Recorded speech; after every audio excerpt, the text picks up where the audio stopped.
do it. Fade to Black. Oh, yeah. Bespoke radio for the masses.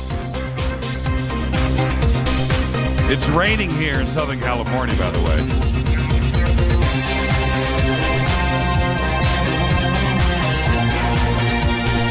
Today is Tuesday, September 15th. 258 days into the new year, 107 days left. We are live from the City of Angels Studios right here in downtown Burbank, California. COA Vapor, makers of the Fade to Black e-juice. It's called Fader Loops. Just go to the COA banner right now, JimmyChurchRadio.com. You can use the promo code Jimmy for that Fader Not special. I'd like to welcome everybody listening all around the world, all across the United States, hither and thither, to and fro, back and forth, up and down, east and west, north and south, far and near. This is Fade to Black for KJCR, the Game Changer Network, and KGRA, the Planet. I am your oh-so-humble host, Jimmy Church. What is cracking, everybody? Tonight, we have very special guest, David Weatherly. It's going to be one of those nights tonight. The studio is dark. Get your place dark. You want it to match? Let's do this. Because tonight, it's Black-Eyed Children. It's Slender Man. It's all of those strange things that wander around your bedroom when you sleep. I've had my experience. Maybe tonight you're going to have yours.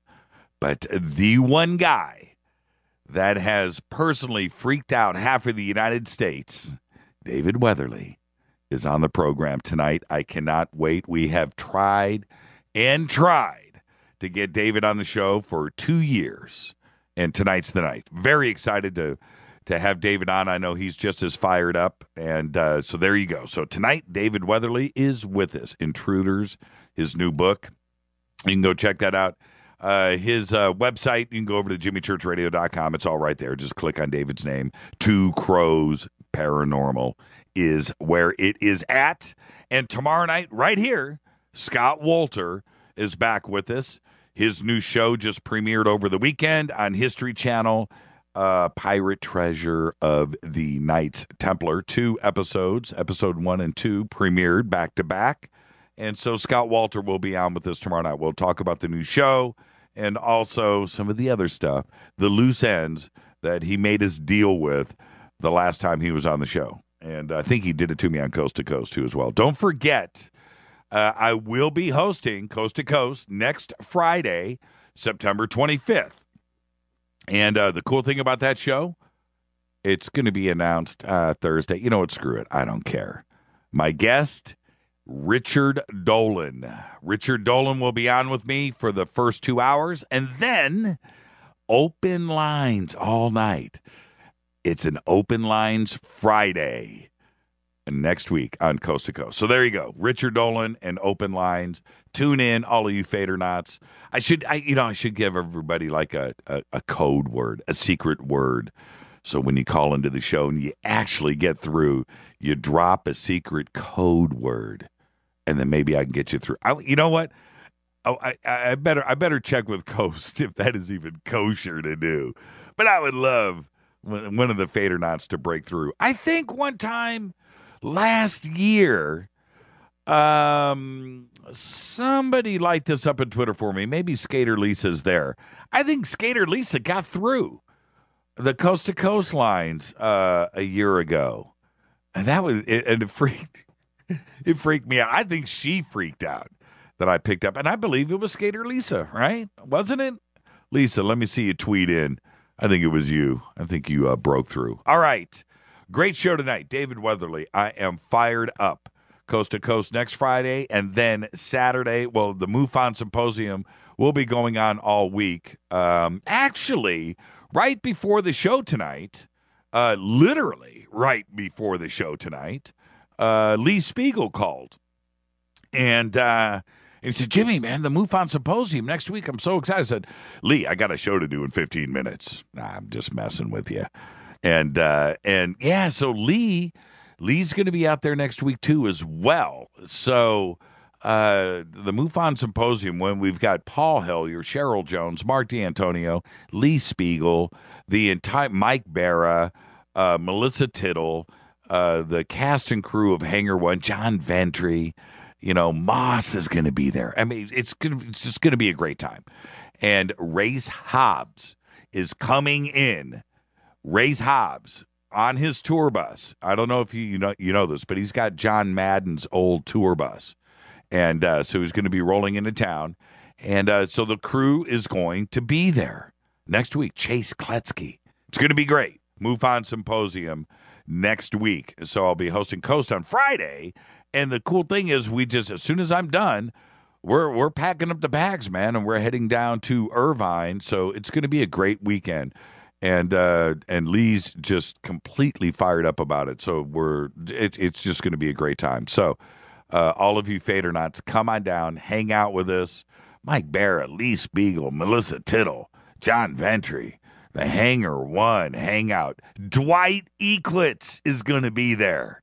The man himself. He's actually the face of Hangar One, if you think about it. He won't admit it, but it's Dwight. It's Dwight. So we'll all be there next Saturday. And so there you go. We've just a couple of other things, a little self-serving, but there's another. It's a little premature to announce the finalities of it, but there's going to be another right after the first of the year. There's going to be a really cool UFO conference here on the West Coast, and I know I'm going to get a text here in a few minutes from somebody telling me to shut up. But I'm telling you, the lineup of this conference is going to freak you out.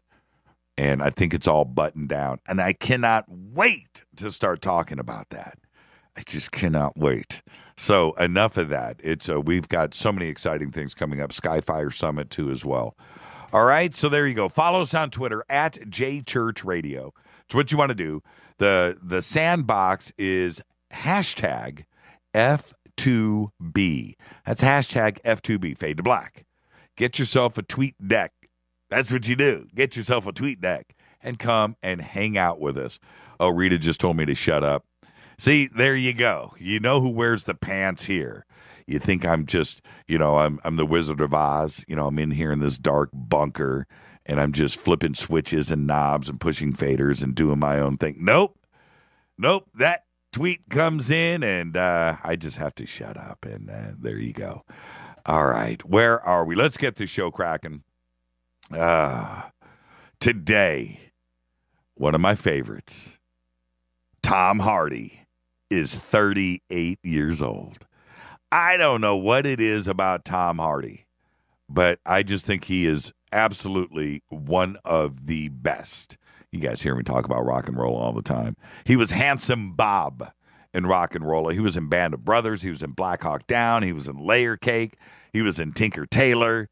I talk about these films all the time. Rock and Roll, Handsome Bob.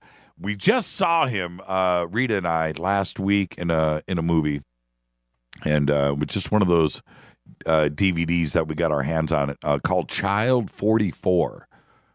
Pretty crazy movie. Takes place over in Russia. And anyway, Tom Hardy, absolutely. You never thought he could play a Russian, man, but ooh, man, scary dude. He plays in Child 44. There you go. Tom Hardy today is 38, and I seriously think he's one of the best. And let's see, what else do we have today? Tommy Lee Jones, 69. Tommy Lee Jones is 69. He's got Criminal coming out in 2016. He's got Mechanic Resurrection coming out in 2016. And he's also in the as of yet untitled Bourne sequel, Jason Bourne, with Matt Damon. And it's currently filming and also for release in 2016. So Tommy Lee got the action going here in a few months. Oliver Stone today is 69 as well. Tommy Lee and Oliver, same age. I wonder if they're partying together tonight. The next Oliver Stone feature is Snowden. Yes, and we shall see. Is it going to have the impact of JFK? We shall see. Snowden, that is coming out also in a couple of months. So with that, let's get this show cracking. I'm fired up. Follow us on Twitter at JChurchRadio. Email is jimmy@jimmychurchradio.com. Tonight, the things that really, really freak me out the most. Black-Eyed Children and Slender Man. We're going to be talking about some other things, too, as well. Those intruders in your bedroom. I've had them. We're going to talk about it tonight with David Weatherly. I am your host, Jimmy Church. This is Fade to Black, bespoke radio for the masses on the Game Changer Network and KGRA, The Planet. I'll be back right after this short break. Stay with us.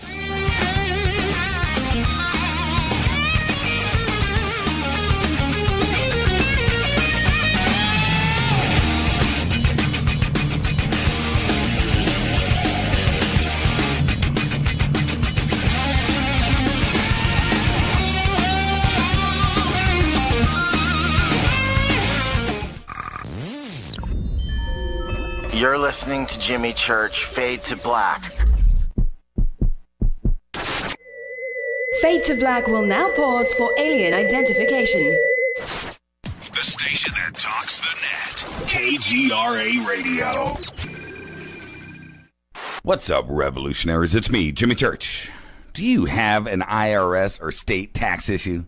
Well, I did, and I called national tax experts. My problems were fixed, done, fini, and man, I gotta tell you, it was a relief. National Tax Experts are a recognized tax office that services clients in all 50 states. It doesn't matter where you live. Give them a call. I'm telling you, they take the time to understand each and every client's individual financial status as well as their financial goals. And that's exactly what you need, my brother, when you're taking on the evil three-letter. So, seriously, give them a call today at 1-877-909-5444. Again, 1-877-909-5444. Or go check out their website, www.nattaxexperts.com. That's NATTAXEXPERTS.com. Tell them Jimmy sent you. 9 out of 10 geneticists agree. Fade to Black is not your father's radio show on the Game Changer Radio Network and KGRA, The Planet. Hi, this is Chase Klutsky with Fate Magazine Radio, and you're listening to Jimmy Church and Fade to Black on the Game Changer Network and the KGRA digital broadcast station, where the Fade or Nots rock. Hi, this is Rob Reiner from Anvil, and you're listening to JimmyChurchRadio.com. What's up? I'm Chris. What up? This is Kyle Massey, and you're listening to Jimmy Church Radio.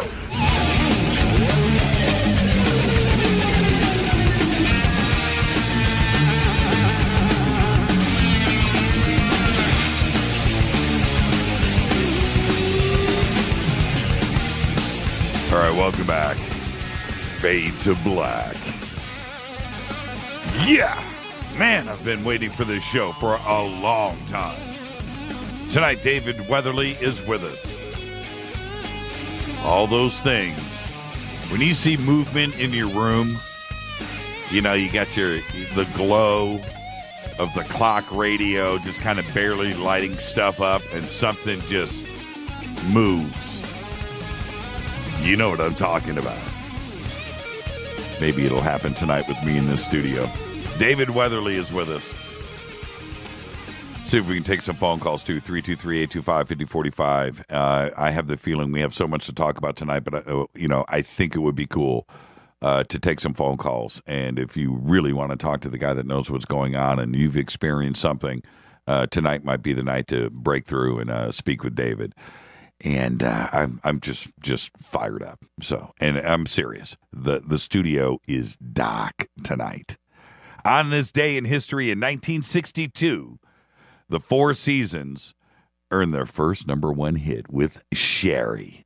Have you seen that film Jersey Boys? By the way, I'll put my stamp of approval on that. I will. I think, that was directed by Clint Eastwood, Dirty Harry. Yeah, 4 seasons. Great movie if you ever get a chance to check it out. And when you do, go to the end and watch it through the credits, because at the end of the movie, they do one of these one-take shots with the cast and a song at the end of the movie. It's pretty cool. It's like an outtake, or it's a bonus. Anyway, I don't want to spend the rest of the show talking about that, but it's a good movie. Good flick. Fate or Fact. Fate or Fact. Now, this one, I vetted it, and I guess it's true, but I didn't know this. Fate or Fact. Only humans blush. Yes, only humans blush. There you go. And the more that I dug into it today, apparently we gain the ability to blush at around the age of 3. We start blushing. Trippy, isn't it? There you go. That's a real Fate or Fact. Only humans blush. All right. All the news that you know nothing about. I was talking to Lee about this one story. I'm gonna flush it out a bit more, and I'm gonna cover it on tomorrow's show. So I'm gonna hold off on it today, but some interesting things going on way south of the border down in Antarctica, and we'll be talking about that on tomorrow's show. But all the news that you know nothing about. China appears to be building a third airstrip. Yes, in disputed waters in the South China Sea. I talk about this often, and it's pretty nutty what they're doing out there. Now, they have the right to do whatever. We have no right to complain, but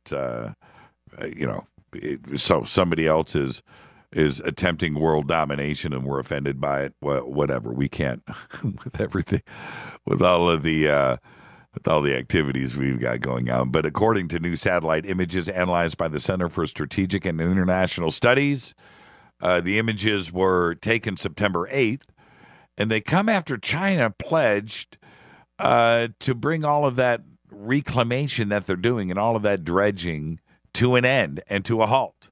But it makes you wonder, doesn't it? What's the Chinese president Xi Jinping and Obama, what are they going to talk about when he visits Washington next week?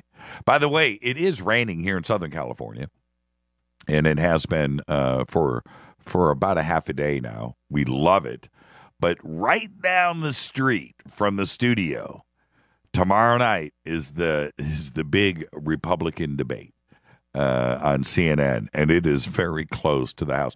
K28 can hit that place with a rock from where he lives, from the Reagan Library, and it's raining here. Well, anyway, I kind of wanted to go to it just to go and hang out and see what it's like and stuff. Got the show tomorrow night, but there you go. Check this out. The Matrix, the movie, The Matrix has arrived. That little plug-in on the back of Neo's neck. Researchers at DARPA, this is for real, they have just reported that small electrode arrays placed in brain regions known to be associated with memory are being used to improve patients' memories. Now, hold on before you say, what do you mean? Listen to this. This is coming straight from DARPA. With the arrays in place, researchers could read the neurons firing in that part of the brain as memories were formed and retrieved. Now, that's spooky enough. But here's where the Matrix stuff comes in. Go with me. Electrode arrays like this could also help people learn new physical skills, according to DARPA. Now, you remember when Neo was programmed, in that kung fu scene? Remember that? Or when Trinity was trained to fly the helicopter? You remember that, right? Same thing here. As part of their RAM replay program, DARPA will upload complex skills needed for muscle memory. A brain implant could potentially reinforce such memories while a person is sleeping or doing other activities. That, my friends, is the Matrix. We are getting closer and closer to Creepy Town. That's insane to me. Researchers from the University of Gothenburg uncovered 2 craters in the county of Jämtland in central Sweden. The meteors that formed the craters landed just a few miles from each other at the exact same moment.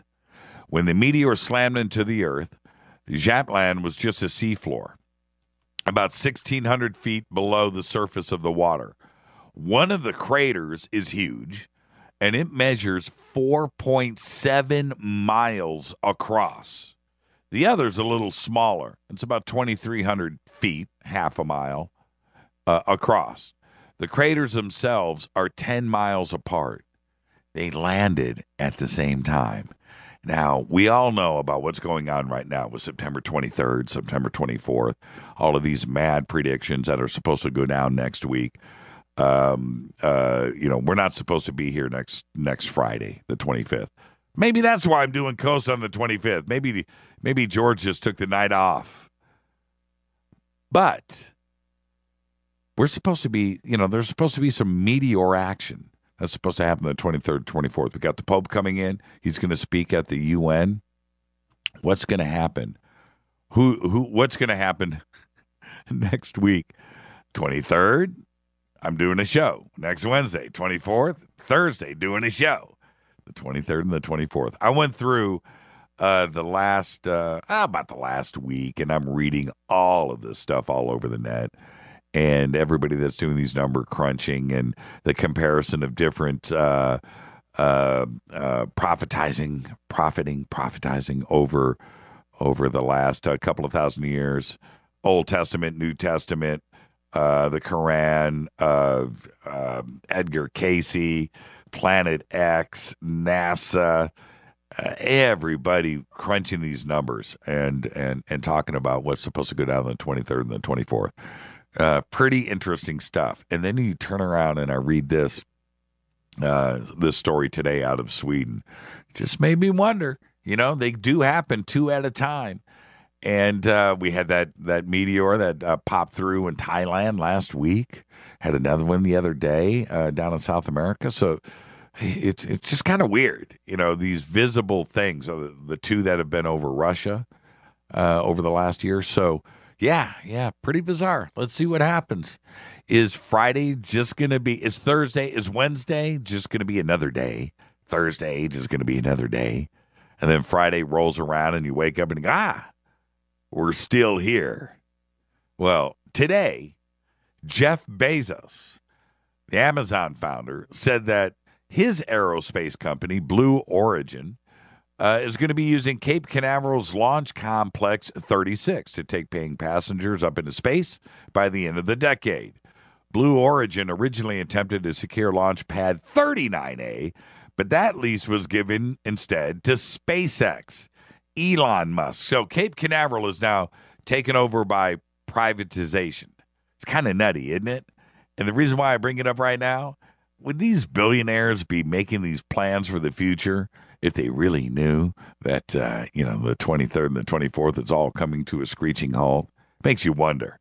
Bezos today was live on NASA TV making this announcement. If I'm Bezos and I'm a billionaire and I got plans and I know that things are about to break off like that, you know what? I'm on that rocket. I'm going to the moon. I'm going to Mars. I'll check back in after the 23rd and the 24th, after the mayhem breaks loose. So there you go. I don't know. It's going to be kind of crazy next week. Are you nervous? Are you guys freaking out? Let me know on Twitter. What do you guys think is really going to happen? Yeah, same with the 28th. I see that. What do you think is, are you guys at all nervous about next Wednesday? Are you nervous about next Thursday? It's pretty bizarre. The other thing that I find strange is that specifically The 23rd and the 24th of September 2015 have been talked about specifically throughout history. Now, when you go to December 21st, 2012, actually, I'm going to talk about that with David Weatherly when he comes on in here in about a minute. It just came and went, right? And who was that pastor, that guy from the Christian Radio Network or whatever it was when he was running the RVs across the United States and the billboards and the end is near, it's in the Bible, blah, blah, blah. And it was supposed to happen in 1995. It didn't happen. And then he said it was going to happen in, what was it, 2010, I think? And that day just came and went. He had me kind of wound up. That kind of freaked me out. But here we are. Are you guys nervous? Are you guys nervous about next week? I think it's going to be all right. We've booked guests.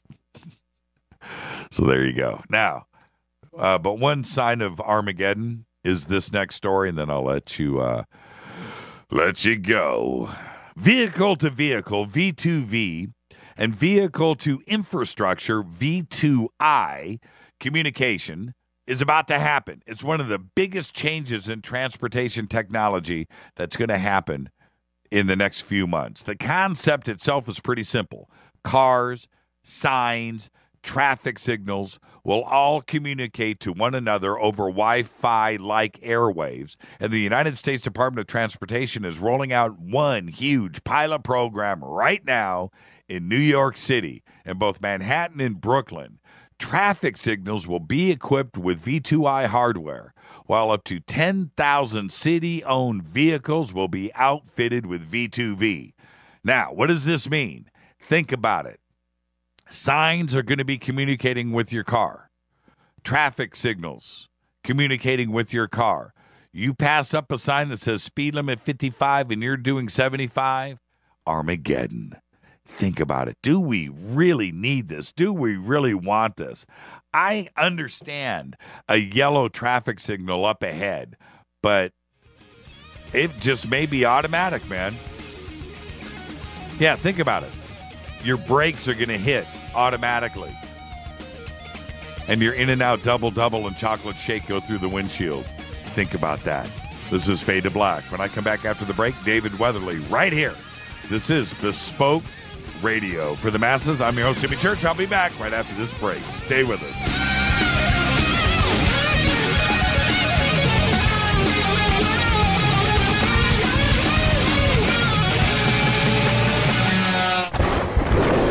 This is Fade to Black with Jimmy Church on the Game Changer Radio Network and KGRA, the Global Radio Alliance. The station that talks the net. KGRA Radio. Hello, I'm Katie, and you're listening to my main man, Jimmy Church, on JimmyChurchRadio.com. Hi, this is Jimmy Church of Fade to Black. Today, everybody, the Fadernauts and planet Earth is vaping, and I'm very proud to announce our very own e-juice. When we were approached by City of Angels Vapor about Fade to Black e-juice, I wanted to make sure that it was the very best and that the flavors were something that I could create myself, and we did just that. Introducing Fade to Black Fader Loops. This will take you right back to Saturday morning cartoons and your favorite bowl of Fruity Loopy cereal. Just click on the banner or go to www.coavapor.com. Enter the promo code Jimmy for the Fader Not special. That's www.coavapor.com. Go back, Lee Tappy. Hi, this is Ray Hobbs here, repping the planet, and you're listening to my good friend, Jimmy Church, Fade to Black, on the Game Changer Network and the KGRA digital broadcast station. Imagine no longer being tied down to your computer, but having the freedom to take live talk radio with you anywhere you go. TalkStream Live introduces our first ever iPhone application. The talk shows you follow now follow you. And your iPhone is now the fastest and easiest way to stay connected to the best talk radio on the internet. Let TalkStream Live transform the way you listen to radio. Listen to live talk shows 24 hours a day, 7 days a week. Mobile talk radio from TalkStream Live. Now available in the iTunes App Store. This is Toby Kebbell.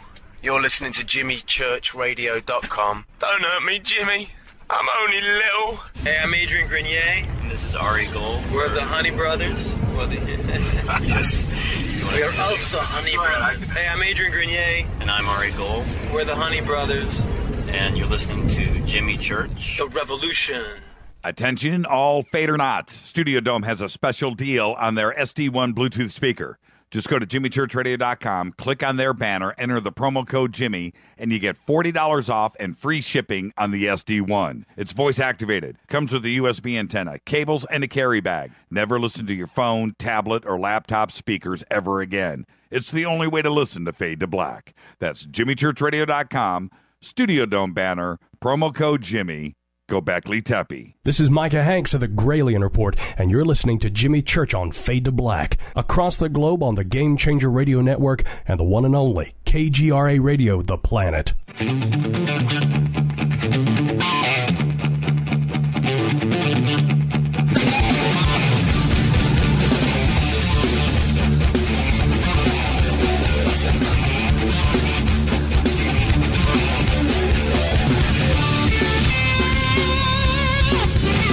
All right, welcome back.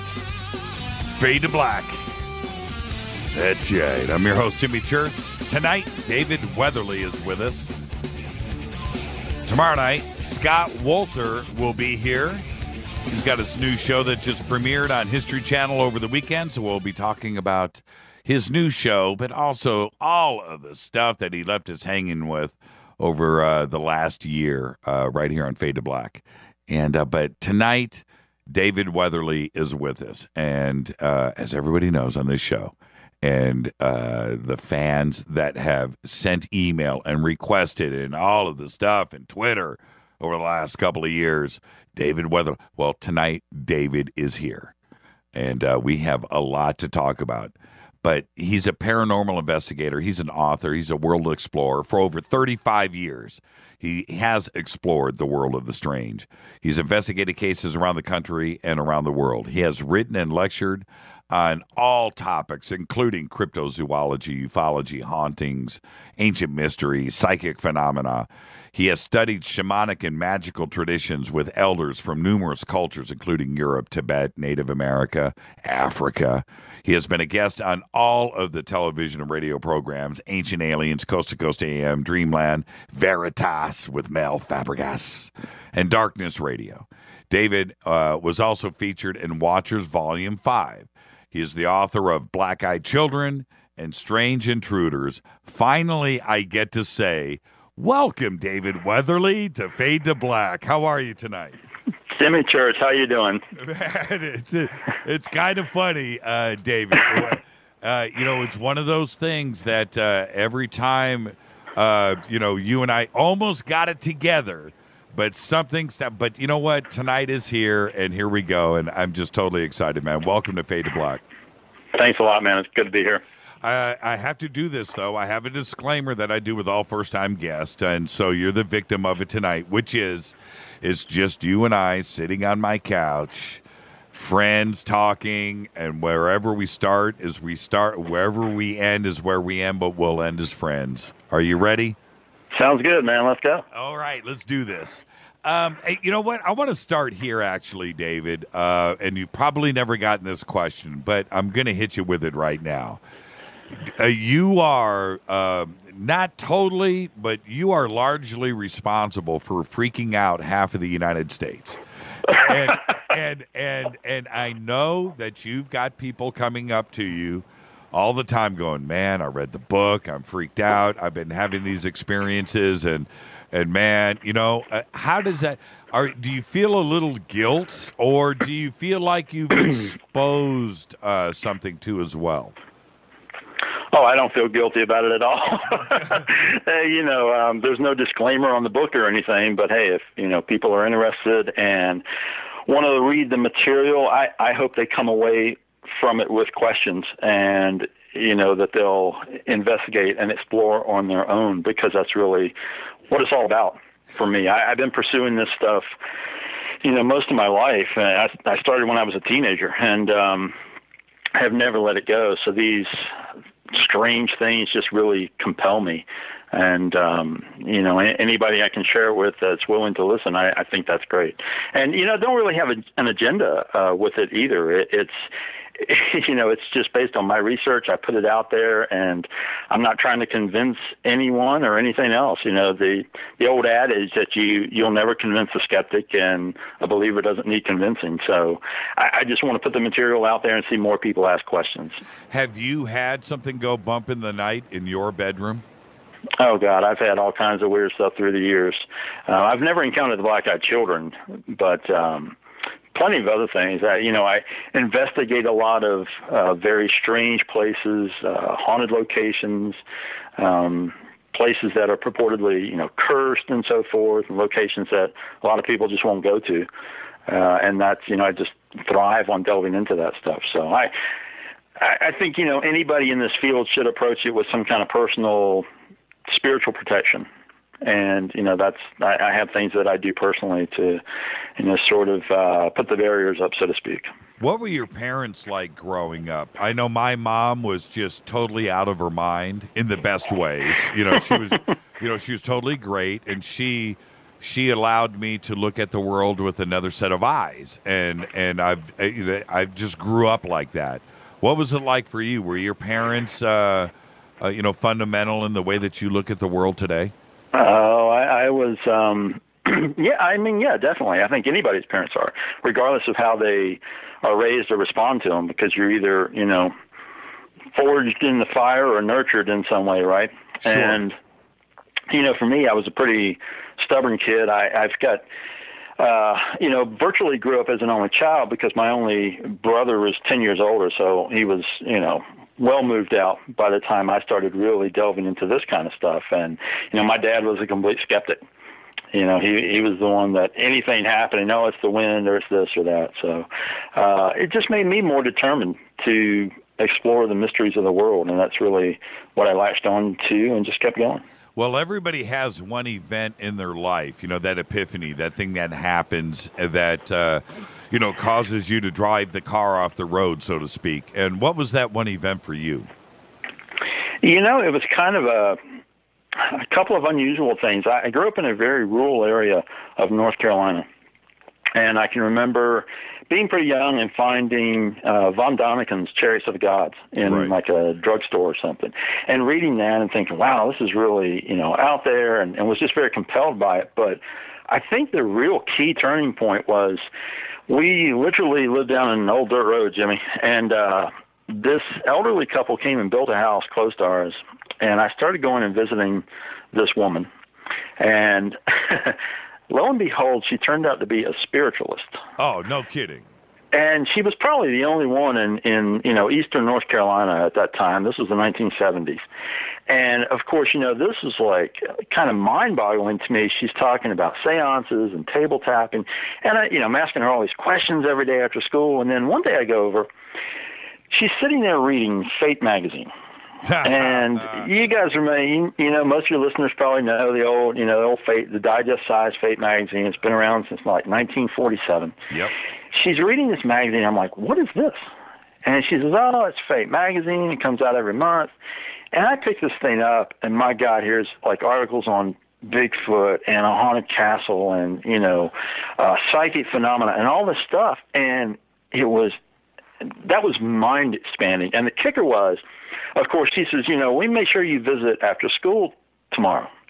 Jimmy, I went over there the next day. She has this huge box full of like several years of Fate magazine. She says, I don't think I need these anymore. Why don't you take them? Oh. So, yeah. So, man, I my joke is that I was suddenly too ill to go to school for a while. Yeah. And, man, I just hibernated and read this stuff. And the reason it was so mind-expanding was because all of a sudden I wasn't the black sheep anymore. All of a sudden, my God, there's people all over the world. investigating and exploring this stuff and delving into these mysteries. And, here's somebody using an old tape recorder to get EVPs in a cemetery. I'm reading all this stuff, and I just was consumed by it. And I thought, oh, my God, this is it right here. This is, what I'm going to keep pursuing. And kind of never looked back since then. No, and here we are. And here we are. Yeah. Well, it's kind of funny because I remember back then in the early 70s, getting an issue of Fate magazine. Usually if you got it from somebody else, so it was always a little bit old, not old, but it was already read. And it would but it was such a treasure to get your hands on Fate magazine, and read that thing from cover to cover. And I think you're right about that. Fate magazine and Chariots of the Gods, Eric Von Daniken, changed a lot of lives, and it certainly did the exact same thing for me. I've said it 100 times on this show. It was Eric Von Daniken, man. That book. For me and for our generation in 1969, 1970, and then the movie. Yeah. Did you have a chance to see it in the theater when it came out? I did. I saw that in the theaters, and I also saw Boggy Creek in the theaters. Oh yes. Yeah, and then of course, what do we get? Not too much later, but Leonard Nimoy doing In Search Of. Yes. And oh my God, Jimmy, I sat there with a cassette recorder and recorded the audio. It was pre-video or anything like that, but I just wanted to listen to this stuff again. And well, also that was wow. Back in the East Coast, I'm trying to think. North Carolina, East Coast. Did you have a chance to listen to Long John Nebel at night? I found him later at one point. Yeah, just through and I think an article in it might have been like Saga magazine or something like that. I found out about Long John Nebel.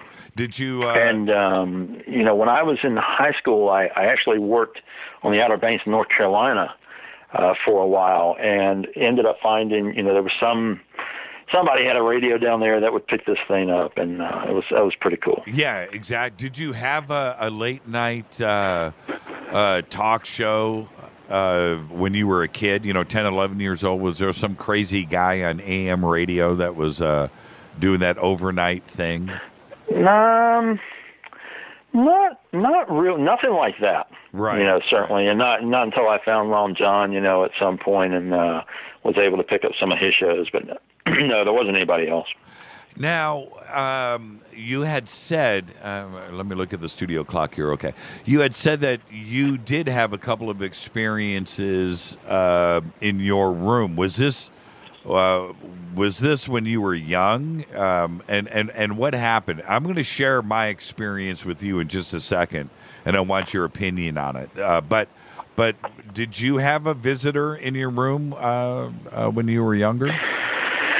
Yeah, I had some interesting experiences. The property we lived on, there was basically a lot between our house and this elderly couple that had built one, and that lot in between and flowing over into the neighbor's yard, there had been like an old, essentially like an old pioneer family cemetery or something there. It was a very small cemetery, and the people who sold the land, and I didn't put all this together until a little bit later, but the people who had sold the land to this elderly couple had went in there and pulled up the headstones. Oh, man. And essentially carted them off somewhere, because they were so old. And I remembered the headstones from when I was a kid, going in the woods and finding these stones that you couldn't really read anything that was on them or anything else. So, they just pulled those up. And as a result, there were some curious things that happened both on our property. Nothing really extensive, it wasn't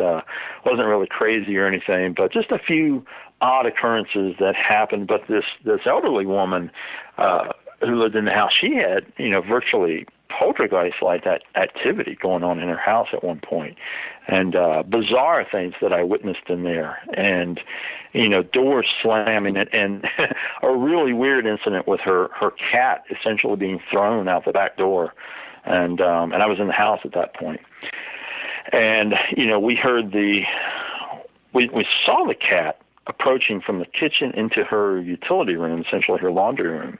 And we heard the cat hissing as if it was confronting something. And then we heard both doors, the door and the storm door, open and slam shut. And, of course, we both jumped up and ran to the back room to see what was happening and looked out the window, and here's the cat like halfway across the yard, literally on the ground. And we got there just in time to see it sort of getting itself upright and then running.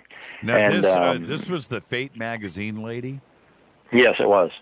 Did you did you go back after that? Oh, yeah, absolutely. I was over there constantly. I was trying to record things, and I was doing everything I could at that point, as a young man to, quote, investigate the situation and document all the occurrences and everything. And, she had told me the cat, for weeks, it wouldn't even come to the house. She had to carry food to it out in the yard. Exactly. And put down on the, and eventually when the cat did finally come back to the house, it would only come to the other end of the house and enter through her bedroom window. And it would only come in the back part of the house, and then it would leave. But she had a lot of strange activity going on. It was all concentrated in the kitchen and the utility room of her home. You said you mentioned seances. Did you participate in anything like that with her? No, not at that time. She wasn't really active with a group or anything by that point.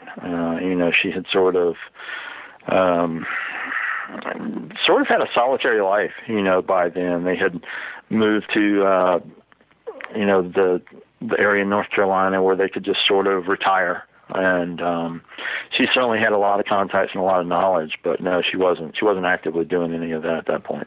Where did the black-eyed children? Let's start back with I don't want to say ancient history, but the evidence of it before it was this modern context that we know today, like post-2000. Was there reports of black-eyed children in the 1500s, 1600s, Renaissance, 1700s? What were the first reports of them? Here's the thing with that, Jimmy. When I really delved in and started researching this stuff, they're pretty fascinating accounts. And as you said, they're really creepy. And the initial accounts that I had read, they border right there on, wow, this could be something new and really interesting, or it could just be urban legend. And this is where a lot of people get snagged with this whole phenomenon. They think that it literally is a quote, invention of the internet. Because the first famous case is Brian Bethel from 97. And, I think everybody who knows anything about these kids at this point probably knows that story, because he had this encounter and posted it on the internet, and that's sort of what started this modern wave. So when I researched the book, one of the things I wanted to do was find out, okay, how does this predate the internet and even television? Because, we can't forget the X-Files that utilize that whole the oil type of alien thing that would go into people's eyes and turn the eye solid black, has a visual effect. Right. So I started digging in and looking for earlier cases, and to tell you the truth, they are still surfacing, and here's the key. The black-eyed children, black-eyed kids, BEK, that's the modern term. You got to take that out of the scenario when you start looking at these other cases. And it turns out there's a lot of things that do fit the same parameters. It's just that no one ever called them black-eyed kids at that point. They identified them through, the time period of a cultural lens of the area or the time. So, for instance, there's a really fascinating case from the 1950s that I found. Obviously predates any of this internet stuff or anything else. And it's a young man who is, living in a rural, farming type of community. He's walking home, and he's coming up a lane. He sees this young kid leaning against a fence post, and he's thinking, I don't know this fella. And he walks up to him, and he starts talking to this little kid. And the response from this little kid, who is sort of leaning, I suppose, with his head looking down, he raises his head up and makes eye contact and says, "I want to go to your house. You take me to your house." And of course, this gentleman having the encounter, the chill goes over his skin, and he sees that this kid has solid black eyes. And this young man, he merely thinks, how fast can I run away from this kid? And as if this black-eyed child is reading his mind, immediately responds, "Now don't you run away from me. You're going to take me to your house." And, of course, this guy takes off running, to get away as fast as he can. The long and short of the story, the end result is that once he gets home and tells his parents what's happened, what he encountered, their immediate response is, "Oh, Lord, you've met the devil. Right. We need to get you to the preacher and get you cleansed." Yes, of course. So never did this term black-eyed kid, black-eyed child, anything like that show up, even though it's part of the whole experience.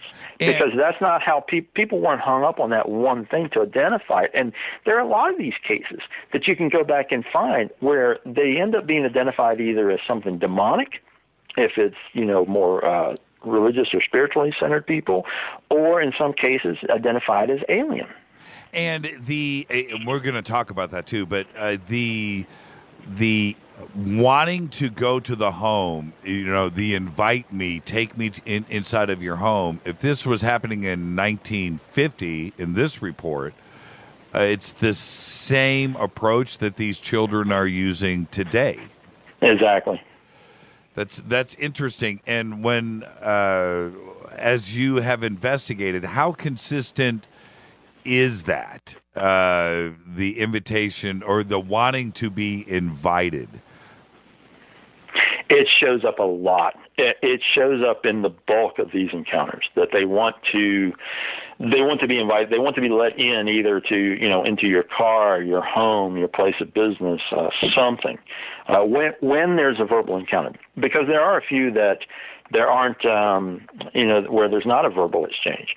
But this is pretty common. It seems that these kids, they want close proximity to the victim, for lack of a better word. Why do they want to be invited? Well, that's one of the $1,000,000 questions with this phenomena. Is it to steal your soul, to get inside the house and gain control? That's kind of the creepy possibility of it. After looking at so many of the cases, you sort of get this sense that, and this will probably make sense to you, but if we delve into it more, it'll make even more sense. But Jimmy, it's almost like there's some kind of experiment that's taking place, and that whatever is orchestrating it constantly adjusts it slightly or changes it slightly. And, one of the key things that I see after looking at so many of these cases is that one of the primary goals seems to be to create a really high level of fear within the victims. Now, maybe that we can speculate and say, maybe they're feeding off of that energy. Is it that possibly also that these children are lost, they're separated, maybe they are interdimensional too as well, and that maybe they are torn away from their family and they're just trying to make their way back to a home to find sanctuary again? Could that be it as well? I suppose that could be possible. As creepy as that sounds, I understand that. One of the issues I have is that after hearing so many encounters, one after another, you don't really hear of positive experiences with these kids.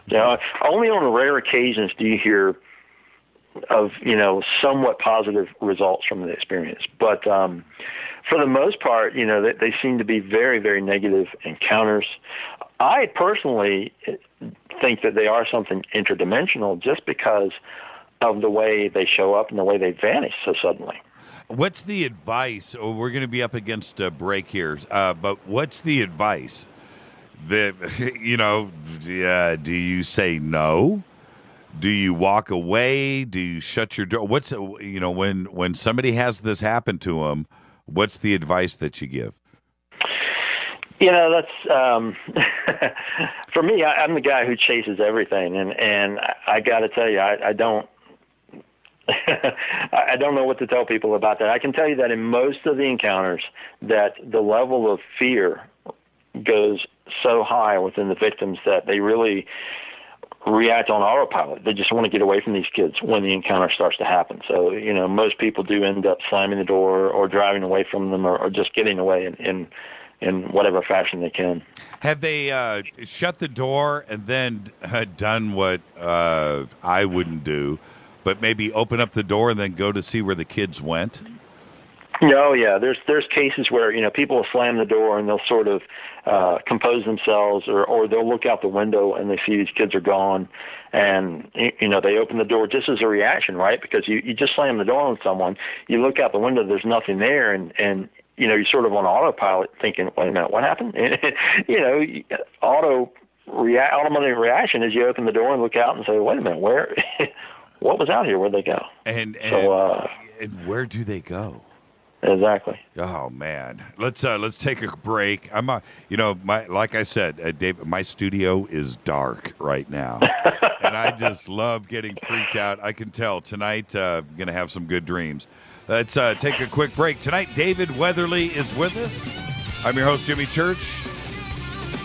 Black-Eyed Children, Strange Intruders, and Slender Man. It's going to be a great night. We'll be back right after this. Stay with us.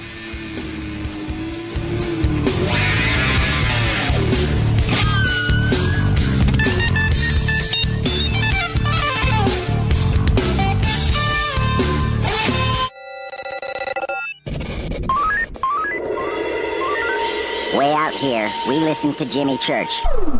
You're listening to Fade to Black. Always on the edge of the hottest alternative talk. Jimmy Church with Fade to Black. KGRARadio.com. Hey everybody, what's up? Jimmy Church of Fade to Black, and check this out. The 2015 MUFON Symposium will be held this September 24th through the 27th in beautiful downtown Irvine, California. Expanding ufology, opening new doors in academia, industry, and media. Former Defense Minister of Canada Paul Hellyer will be there in person. Former CNN news anchor Cheryl Jones, TV news journalist Jaime Maussan, and MUFON's chief photo analyst Mark D'Antonio. They're just a few of the growing list of names for the 2015 event. It's September 24th through the 27th at the beautiful Hotel Irvine. Get your tickets today at MUFONSymposium.com. That's MUFONSymposium.com. Go Beckley Tepe. ¿Qué tal mis amigos? Yo soy Mario Carson, el tiburón, y los invito para que escuchen a mi buen amigo Jimmy Church Radio. ¡Claro que sí! Did you ever turn to your radio for your favorite talk show to find that it's been preempted for this? In the air, to deep right center. Back goes Lewis to the wall, and it's out of here!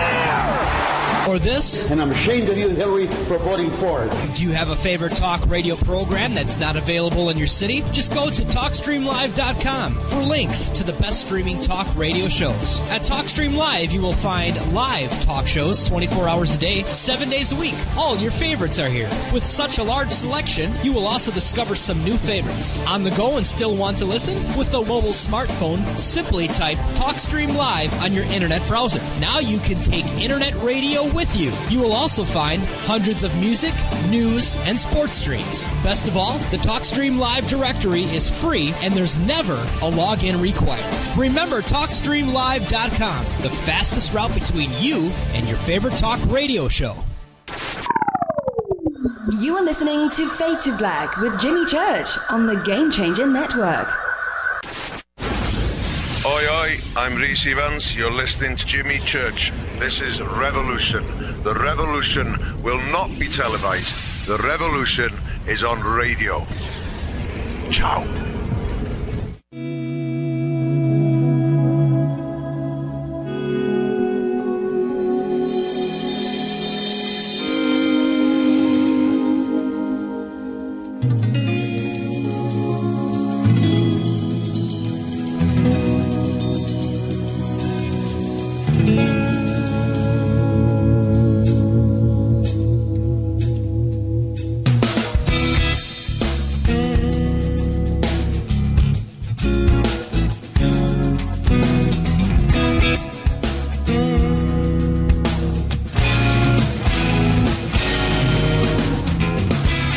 Welcome back to Fade to Black.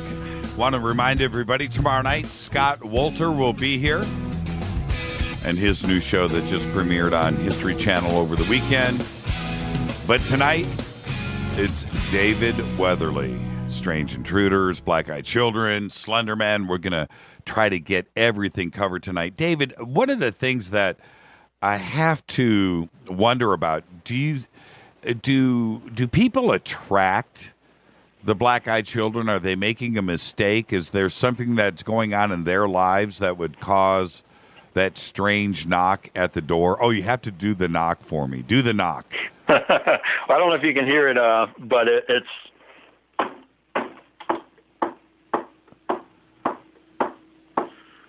I don't know if you're getting that or not. It's just a long, continuous knock that doesn't stop, and that's one of the bizarre things about these cases. Is that they, much like Men in Black type of encounters, they don't seem to understand some simple everyday things like a doorbell. They don't use a doorbell. They don't do just a quick knock. It's a long, continuous, monotonous knock until the person finally comes to the door. Oh, man. And in fact, there's one really, I think it's kind of funny. It has a creepy element too. But there was a woman who was in her home by herself. She was working on some kind of project, and she was, as she told me, just seconds away, just moments away from finishing this, whatever she was sorting or doing, and had this stuff all over the table in front of her, and she's trying to focus and get it done, and this knock starts at the door. And it's just so intrusive that it breaks her focus. And she got really aggravated and throws the stuff down, goes to the door, and before it even registered, what's going on, she has flung the door open, points at her doorbell and says, "Why didn't you use the bleep bleep doorbell?" And standing on her porch are, a couple of these creepy kids who just look at the doorbell, look at her, look back at the doorbell, back at her, as if they have no concept of what she's talking about. They didn't know what a doorbell was. They just have no concept of what she even is upset about or is talking about. Is it because what's that little lit button mean? Obviously, to them, it doesn't mean anything. It could be that they come from another time before doorbells. That's possible. Yeah, and also the communication, the language, the conversations that have happened. They say to me a couple of things that maybe they're from another time. They just don't understand our communication methods, or maybe that they are programmed or robotic or some kind of mind control thing, that the communication part is something that is just lacking in general. Why do you think that is? And what is the normal conversation that happens between Black Eyed Children and us? It's usually very people say that the speech is very monotone. They tend to repeat phrases a lot. A lot of people try to question them, and they don't really answer questions. They just sort of redirect and will repeat the same thing over again. And it's always some kind of odd request. Like a guy will open his door, and these strange kids that he's never seen before will say, "We just thought we'd come in for a while." And of course, anybody's response who doesn't recognize these people is going to say something like, I think you guys have the wrong house, or, I'm sorry, I don't know you. And the response will come in anyway. Just ask us in. And that just freaks me out, man. Just totally freaks me out. Well, and Jimmy, I got to throw this in there too, because I just heard on one of your commercials, and I've seen on some of the feeds from the show or whatever, Göbekli Tepe. Yes. Okay. Do you know what Urfa Man is? Yes. Urfa Man, for the listeners who don't know, is a statue that is 13,500 years old. 13,500 years old. Yep. It is carved out of stone, and whoever made it took the time and attention to carve solid black eyes out of obsidian. Yes. And I've just found that always there's something about that makes me question how long have these things, whatever they are, been visiting our world here. And now I haven't seen Earth Man personally, but I've spoken to a good handful of people who have been there. I spoke to Robert Schock, Linda Moulton Howe, a number of people that have been there, and every one of them, hands down, has said to me that when you're in front of that statue, that it's very unsettling, that there's something just not right about it. And you can see that even from the pictures. Yes, yes. So, this sort of harkens back to you asking me, what is the earliest case? Well, honestly, I just don't know yet, because other cases keep turning up, from the 70s, the 50s, the 30s, whatever. We keep going back and finding these other things that you look at the parameters and you're like, wow, this is so close to whatever these black-eyed kid encounters are like, that we really have to question what is it that has been interacting with our world all this time. Well, there's the one thing that we can't deny, the large black eyes, and you think of grays right away. Children, grays are always, reported to be 3 feet, 4 feet tall, childlike, small, thin.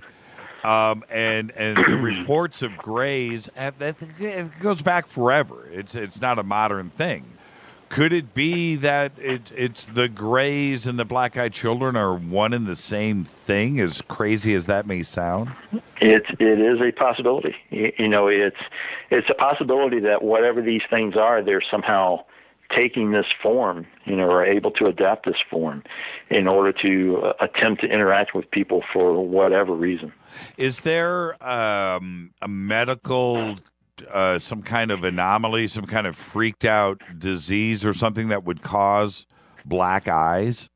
I spoke to doctors when I was writing the book, and because I had that question too. And two of the things that I heard a lot were people claiming, the skeptics will say, oh, well, it's, you'll either hear that it's contact lenses and it's a prank, or that it's a medical condition, or that it's a drug that people are using. So, I sort of set out to examine all three of those possibilities. And the doctors I spoke with, the closest medical issue is, I think it's called mydriasis. It translates as blown pupil, and it is when the pupil itself becomes very enlarged. Now, it doesn't turn the eye black. It can discolor it, and there are still whites in the eyes. And it's important to note in these black-eyed kid encounters that there are no other colors shown in the eye. It's just like the classic gray alien. It's an entirely black eye. There's not really a medical condition, and doctors will tell you if someone had solid black eyes, it would mean either that they had a serious head injury and blood was going into their eyes to discolor their eyes, in which case they're not going to be alive very long, or they would be completely blind. Yeah, you need the white of your eye to see. That's correct.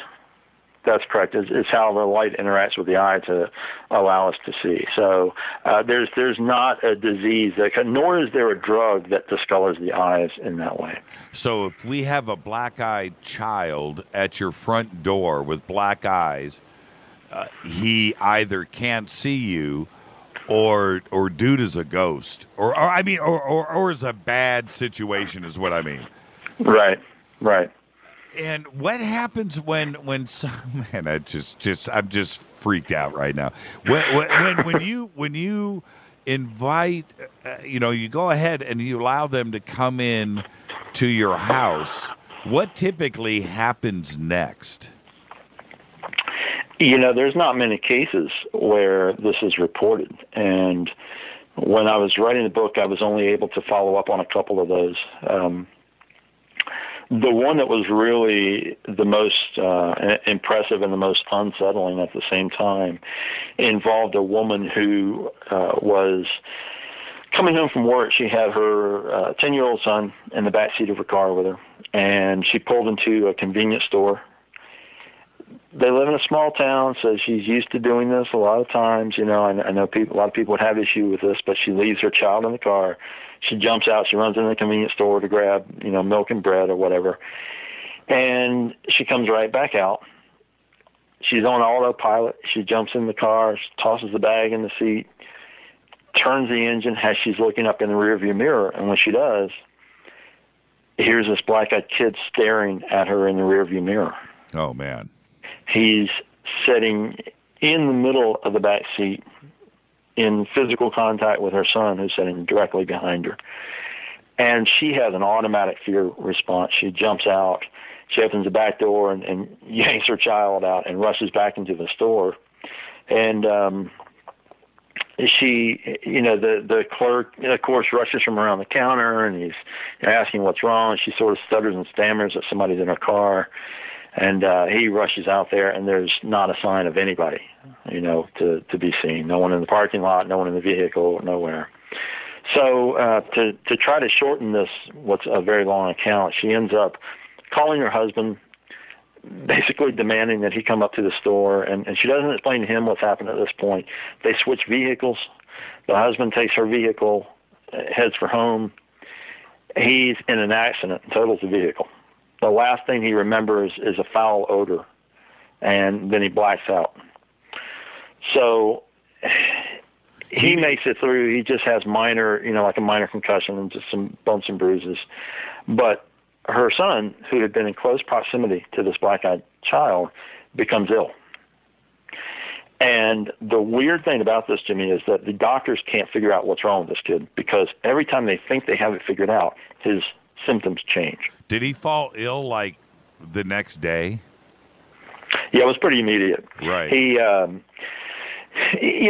breaks out. They say, okay, he's got the measles, so this is what we need to treat, and then that goes away, and something else happens. They thought he had appendicitis. They thought, it's one thing after another. So they don't know what to do for this kid, because every time they say this is what it is, it changes entirely.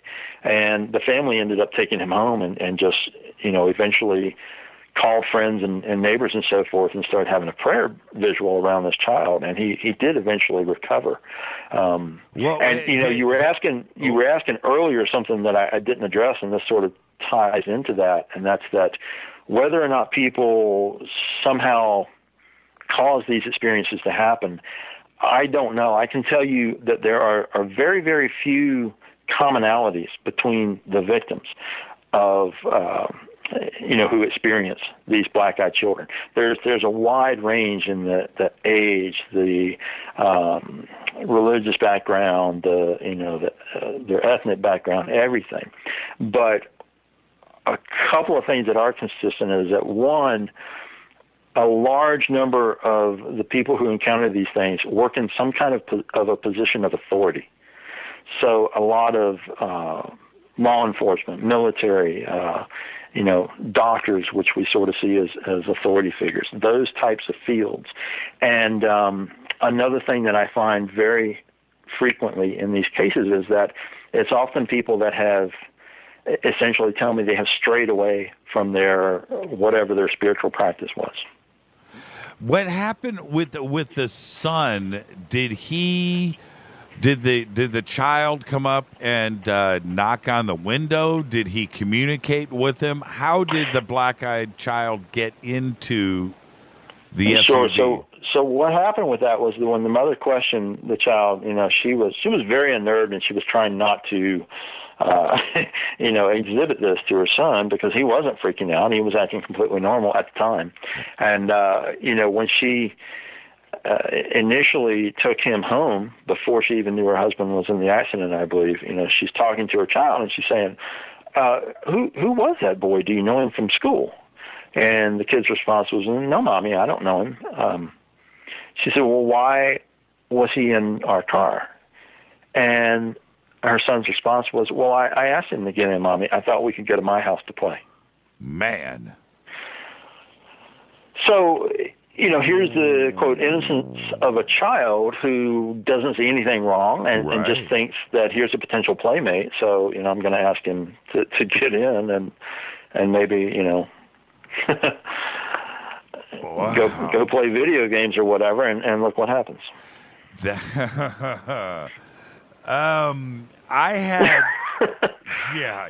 You know, I've fortunately with my two daughters, I've never had them, and I often wondered if my kids were going to come up to me at some point and say, you know, Daddy, I'm playing with somebody in my bedroom. You know, something crazy when I know that they're alone.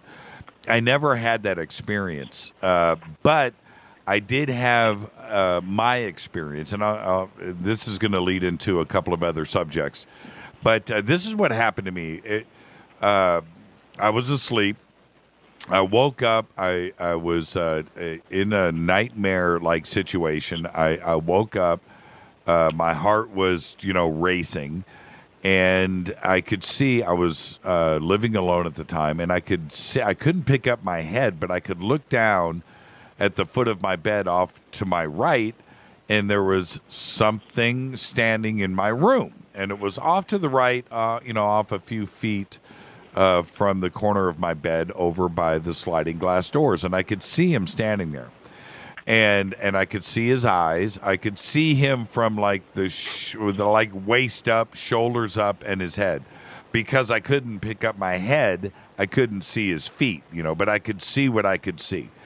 And we had this like tense standoff that lasted for, I'm going to guess, and I've said this before, about 10 minutes maybe. Mm-hmm.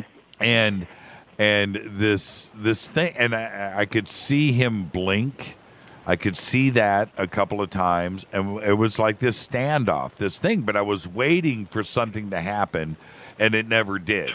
And eventually, I was wrestled control of my body. I rolled over to the left, flicked on the light that was on the nightstand, and spun back around and was ready for an ass kicking. Something was about to go down. Right. But he was gone. And that's my experience. Is this something typical that you have encountered throughout your research? Yeah, I have encountered things like that. Yes. There's such a wide range of manifestations of these entities, and it's hard to say. You kind of get down the rabbit hole with this stuff, because are we talking about a vast range of different types of entities? Are we talking about, one sort of core group of entities that are creating a wide range of experiences? A good example of that is the jinn. Jinn is a really unsettling topic to go into, and it's actually the focus of my next book that'll be out later this year or early next year. And it's one of those things that when you start looking at it, you'll find that the jinn can manifest in a wide range of different ways. They essentially are shapeshifters. They can assume a lot of different forms, and a lot of these things don't appreciate being looked at by people like us. When you're investigating and delving into these things from a journalistic perspective, they don't want that. They don't want the information out there. Was it because I was alone? Was it because my lights were off? After that, David, I slept with the lights on and the TV on for 10 years straight. Right. It is, and I never had the experience again. And if it was just some kind of crazy a bad dream or sleep paralysis, I would have thought that I would have had it again. But I didn't. Was sleeping with the lights on a good thing? Was sleeping with the TV on a good thing? And did that help my situation? Because it never, like I said, it never happened again. Right. And, there's a lot of people who have these experiences and then find that things like that will disrupt the pattern, sleeping with a light on instead, or sleeping with music playing, things like that. That will often help to protect that level of your consciousness from experiencing that again. Because the thing is that, essentially if you're experiencing this and it's something, if it's a genuine phenomena, then some of your perceptions were open a little bit more than usual in order to perceive this possibly. because this sort of I don't know what was going on in your life at the time, and we could sit and talk about this a long time and examine different aspects to see what collectively came together to put you in that position where this thing manifested. Yeah, I would assume that to some degree we're inviting it. We're allowing ourselves to be vulnerable. For me, you look at it, I was alone, sleeping alone, lights were off, and I'm like wide open for something to come and take advantage of me, whether it's E.T., the Jinn, interdimensional, a ghost. I don't know, but what I do know is the event happened, and it was something that was real. And there's a lot of ways to invite things like that. There are a lot of ways that people aren't necessarily conscious of that can invite things like that. I have talked to people who've had experiences, and, when you start looking at the conditions of their life at the time, they're working a crazy amount of hours. They're staying, kind of wired up on caffeine a lot. They're doing different things that alter the natural rhythm of their body, and it puts them into a slightly altered state somehow. And our culture really kind of focuses a lot on things that alter our chemistry and, our consciousness.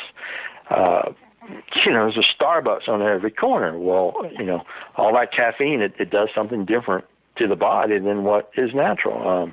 Alcohol, cigarettes, there's all these countless things. And all those things cause changes in our consciousness and in our physical bodies. And these are all things that when you start looking at, as you said in your intro, I've done a lot of work with different shamanic cultures. And one of the things that all these tribal cultures do is find ways to alter their consciousness in order to interact with the spirit world. So, and, we're not even talking about mushrooms and other types of drugs like that. We're just talking about things like trance dancing, drumming. There's a lot of ways to alter the consciousness so that the perceptions open up to a different level, and you can start to have a greater sense of what's going on just beyond our normal waking level of consciousness. So you're saying that dimension that is there, that wall, that parallel universe type of situation can be broken down, and then you're opening up that door for those spirits or whatever to come through into our dimension, our world? I absolutely believe that we are that we have the capacity to interact with other levels of existence. And some people will think this sounds kind of wacky, but let me tell you, Jimmy, tribal cultures for thousands of years have talked about these same concepts, and quantum science is now finally coming around to say, a few years ago they released this paper that said, okay, well, we figured out that there are 12 other dimensions. We don't know how to get there or what's in them, but we know they're there. Well, guess what? You go back to tribal lore from around the world, and my interpretation of a lot of what these ancient tales are talking about, they're talking about other dimensions. I know the whole ancient alien theory is real big right now. It has been for a number of years, and everybody a lot of people seem to have this idea that these giant spaceships flew from across the galaxy and came and landed here at some point. Well, you go back to early accounts of different cultures around the world, and they consistently talk about other beings that were here. But what I hear is that they left through some kind of portal, because depending on the culture, they'll describe these beings as, leaving through a shimmering doorway or a hole in the mountain or something opened in the sky and they went through it. Well, that's a freaking portal. That's something that quantum science is now looking at and saying, okay, there's other dimensions of existence. There's got to be a way to get to them. With cultures throughout history, you think about the Irish and the Scottish and the Vikings and Europe. We can go over to India too as well, and Japan. But fairies and dwarfs. Oh yeah. All of this was rooted in in reality for them, that maybe fairies were actually something that they were communicating with, and they had the ability to see them. Oh yeah, absolutely. And the whole fairy world is a fascinating topic. That's another whole show, but it's interesting because you say leprechaun, you say fairies or leprechauns or gnomes. Most people immediately think, oh, okay, Ireland. But these accounts of little people are all over the world. They're all over North America. A lot of native tribes have a whole lore about these little people that lived here alongside the tribe at some point. And, somewhere along the way they left. Well, why is that so consistent? Why do you find this repeated from, culture after culture? The Cherokees, the Utes, the Irish, the Hawaiians, it's everywhere. So what were they all talking about? And they always seem to be depicted with big black eyes. Not always, but it's kind of funny to me how we attribute the black-eyed children with a modern situation, but when you look at some of the cave paintings and you look at some of the sculpture, and like you said, Göbekli Tepe and the images, and look at some of the Egyptian sculptures too as well. Sure. These black onyx eyes that were carved and placed there with intention. They weren't wide eyed. Well, there were some, but it is something that is consistent. And could we have been just seen the exact same thing over millennia? Right, and the thing is that they're it's not like they're a race of people living on the planet now that have solid black eyes like this. So, where did this idea, this image come from? It's very odd to find it in so many locations. Let's shift gears over to Slender Man. And this, okay, well, let's start here. Who is Slender Man, and where are its origins? Where are his origins? His origins, Slender Man initially was completely fabricated. And I always like to start with this because, some people out there are going to get a little jacked up. Oh, he's talking about Slender Man. That's completely made up. Well, here's why it's relevant, however. Slender Man was created during a contest on an internet forum called Something Awful. The concept was, let's create a paranormal-themed image and make it go viral on the internet and make people believe that it's real. Now, the last time I checked, I think this thread is still up, and it's massive. It's like God knows how many posts. David, that just sounds like a bad idea from the word go. Well, yeah, doesn't it? So, initially people were posting, photoshopped images of, cryptids they made up and aliens and all kinds of stuff. And along the way comes this figure that wasn't even named at first. It's very subtle, it's this tall, thin figure that is sort of in the background of this photograph. You can barely tell what it is, and connected to this weird, fire or these weird deaths, and all these things started getting thrown in the mix. Essentially what happened was that he was known, I think at first he was known as the Operator, or at one point he was called the Operator. Then he was called Slender Man, 2 words, and eventually morphed into Slender Man, a singular word. It ended up that other people started adding to the whole mythology of this thing, and the concept was that he was this tall, thin, faceless figure with extra appendages that was sort of hovering in the background and would abduct children and people, and was responsible for bizarre deaths. A video series got added to this thing called Marble Hornets, which, kept being updated, and it was sort of this dramatic unfolding saga about a guy who was making a college film project or something, and he's seen this strange figure lurking in the background, and he disappears, and his friend ends up with all the tapes, sort of a lost footage type of theme going on. And people were just really getting into this thing and adding more and more to the mix. They were making up images from, the 1500s and saying, here's a depiction of Slender Man and these German woodcuts and all this different stuff. But in the midst of this,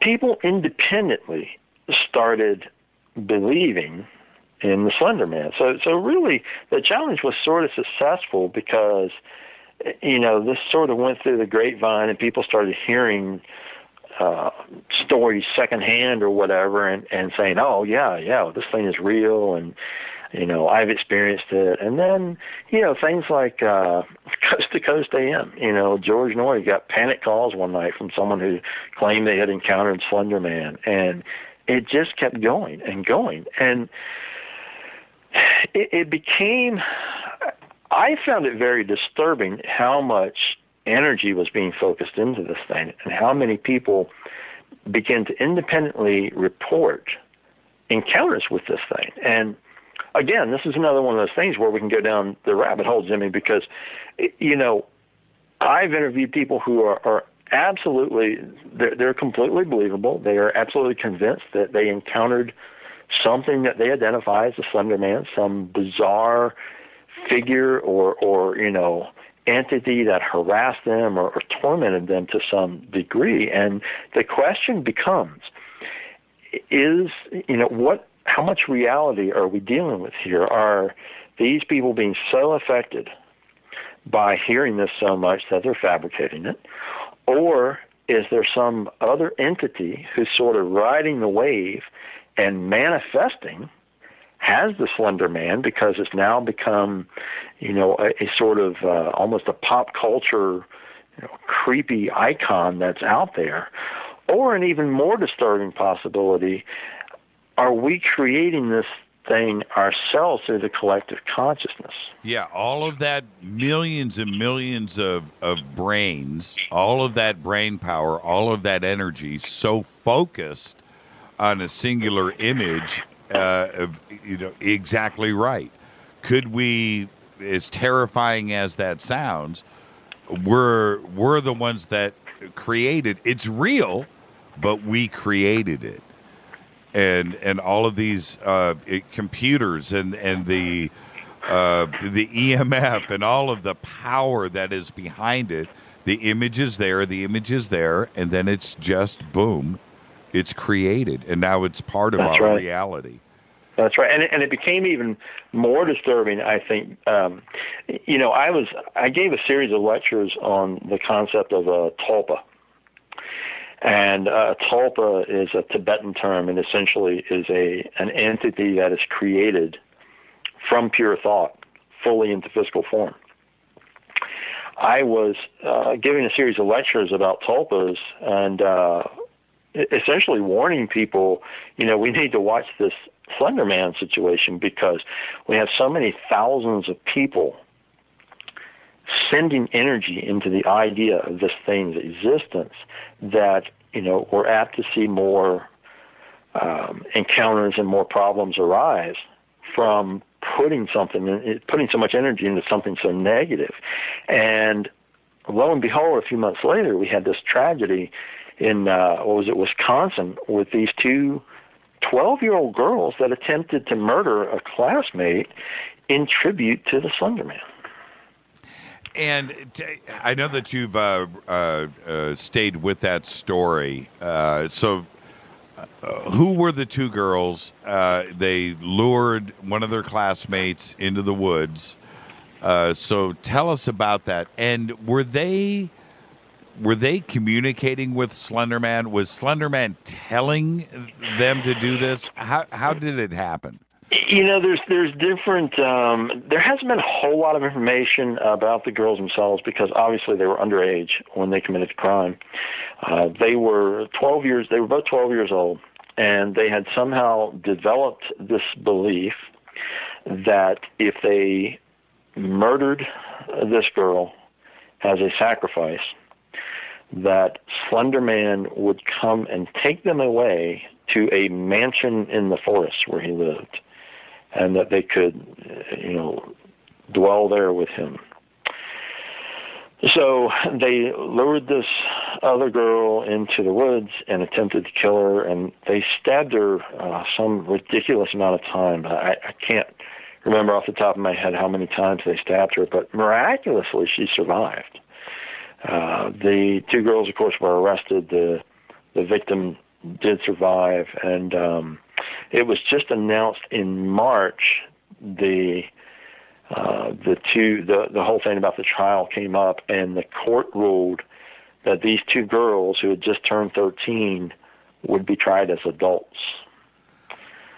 So it has not went to trial yet, but they will be tried as adults when it goes, which means, of course, they can, face at the least life imprisonment. And it's such a bizarre thing. From the scan accounts, they were normal 12-year-old girls on the surface.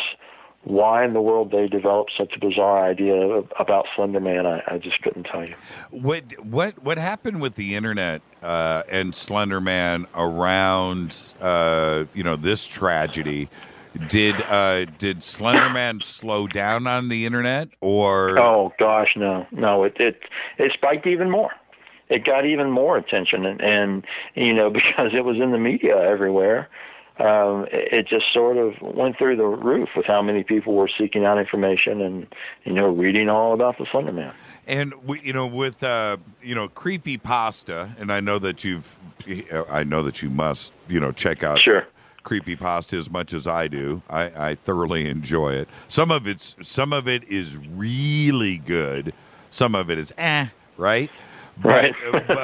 But creepypasta now has turned into this phenomena too, and it's centered around Slender Man 2 as well. I don't know what came first, creepypasta or Slender Man, but what do you think?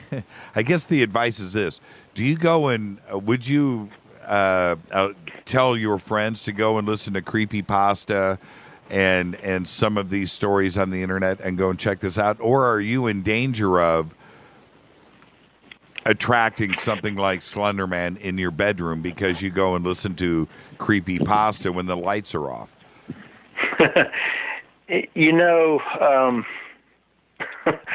I'll reflect back to, my whole genesis in delving into this stuff and the spiritualist moving next door and giving me Fate magazine and things like that. I always say that this field finds you more than you find it. And I think if you're destined to delve into these things, that one way or the other, it's just going to happen to you. And, if you're compelled and bold enough to delve into stuff, do so. But approach it with a lot of questions and you look for answers, rather than just feeding into the concept of what's going on and accepting everything that's out there. Because, I hear people all the time that proclaim themselves, they've been ghost hunting for 3 years and they're experts, on haunted locations or this or that. And I have to kind of chuckle, because as many years as I've been in this field, I just consistently have more questions. When you're listening to creepypasta or whatever, some Slender Man story, the lights are off, and I do this often enough, and you do see something. Are you seeing what's in your imagination, or are you seeing a ghost? I guess what I'm saying, are you inviting this in, and you've opened up the door, that interdimensional door, and is it part of your imagination? Or I think that you can invite things in, and I think that you can also open your consciousness to what's already there. So, and then again, some people can indeed conjure things with their mind that are perhaps imaginary. It's, that the reason I'm not trying to be evasive, it's just that really that's an answer that would have to be applied to each individual, I think. And in consideration of how they're approaching it and what's going on for them personally. And if I wanted to have Slender Man in my house for whatever crazy reason that is, how would I go about it? I don't think there's any particular, there's all the urban legends of things like Bloody Mary and things like that. I don't think there's any particular parameters to, quote, conjure him into, your presence in that sense. But, I would say for people who, in general, who want to open up and try to perceive more, look to what personal tools are going to work for you, whether that's meditation or learning to, there's a wide range of things that really can sort of go hand in hand with your personal spiritual approach. But, make sure you have your protections up and look for ways to open your consciousness in order to perceive more of what's going on. Now, so this leads to my next question. You go and you slip up. Now you've got something hanging out in your house. How are you going to get rid of it? Wow. Yeah. Well, again, you see this a lot with haunted situations. Someone will call and say, my house is haunted. I want you to get rid of whatever it is. And, a Catholic priest will come over and do a blessing. Well, if the family's not Catholic, it's not necessarily going to work. Right. There's nothing that is personally connecting with the people living there to make this type of process effective. And you also have to look at what are these people doing to anchor, this entity or whatever it is into their presence. It's a tough question to answer in brief terms, and I'm trying to be brief with it. I'm trying to figure out how you would undo your stupid mistake. It could be you goofed around with the Ouija board. You've got you went and bought a haunted doll off of the internet, on eBay. How do you turn around and undo the bad deed? Well, see, I have tons of that kind of stuff in my house. Well, see, I mean, the first thing you had, and again, these are all different situations. A Ouija board is a great example, though, that, I'm sure, like me, you've heard stories for decades of the Ouija board that, can't be destroyed and all this kind of thing. And I always say, bring it to me, I want to see it. I want to see the Ouija board that can't be destroyed. Really what happens with a Ouija board is that people issue an invitation. And that's why they're so dangerous. It's not the board itself. A lot of religious people and Christians and so forth want to say that the Ouija board is satanic and it's all this. No, not really. You look at the history of the thing; it's completely benign. What people are doing with it is what gets them in trouble, because they get these boards, they go home, and what do? They sit down with it and they say, anybody that wants to come in and talk, please do so. And I'm paraphrasing, but that, essentially that's what happens. An open invitation is put out. Guess what? You've just invited anything into your space. And once it's in, it's happy to be there. It's not going to just say, oh, okay, we're done, I'm leaving. It's going to stick around. And, that's when you have to back up and look at, okay, what did I do to create this situation? How did I bring this in? And then how do I revoke that invitation and, essentially clear my space and secure my home again so that this thing is gone and stays out. And that's when we go to, we look at the individual situation, we look at how it was brought in, and we look at, the background of the people. If they're Jewish, there's no need to call a Catholic exorcist in. Right. If they're Buddhist, a rabbi is not going to help them. So, you try to merge their spiritual traditions, whatever they are, into what we use to clear the space so that it is effective for them personally, because it's their space. What's your experience with hauntings and going to houses and checking out haunted areas? Do you have techniques for that? And what has been your most successful haunted place? Oh wow! I've had experiences on tons of places. First of all, anybody who's interested in the field, I always tell them you should be able to check out a haunted location with the best, quote, instrument that we're all given, and that's our bodies and our minds. You should be able to go into a haunted location and, use your awareness and your sensitivity and look at things logically, to say, okay, is this a shutter banging or is it something else? What's happening here?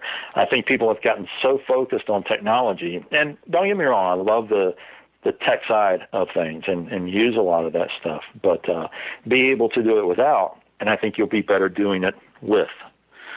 So, in terms of locations, gosh, you ask me tomorrow and I'll probably give you a different answer, but the one that comes to my mind tonight is last year I was on Poveglia, which is reputed to be the most haunted island in the world. It's off the coast of Italy. Over in Italy, off of Venice, right? Yeah, that's right. And wow, what a bizarre place. Okay, I want to hear all about it, but first off, I'm just going to say this. What the heck were you thinking? Of all the places, I mean, go check out your neighbor's house, but don't go to Poveglia. Oh, no. Okay. For our audience that doesn't know about this island, go ahead, give the history, and certainly it's got to be the most haunted place on planet Earth. Yeah, it's wow. Well, it's been featured on one of the television shows. It was on Ghost Adventures. I want to say it was Ghost Adventures with Zach and his crew. And not many people have been there other than that to really check it out. The island goes back to like the year 420 or something. And, it's been used for a wide range of things. They sent plague victims there in the 1700s. There's a massive hospital on the site. No one lives on the island. It is indeed very haunted.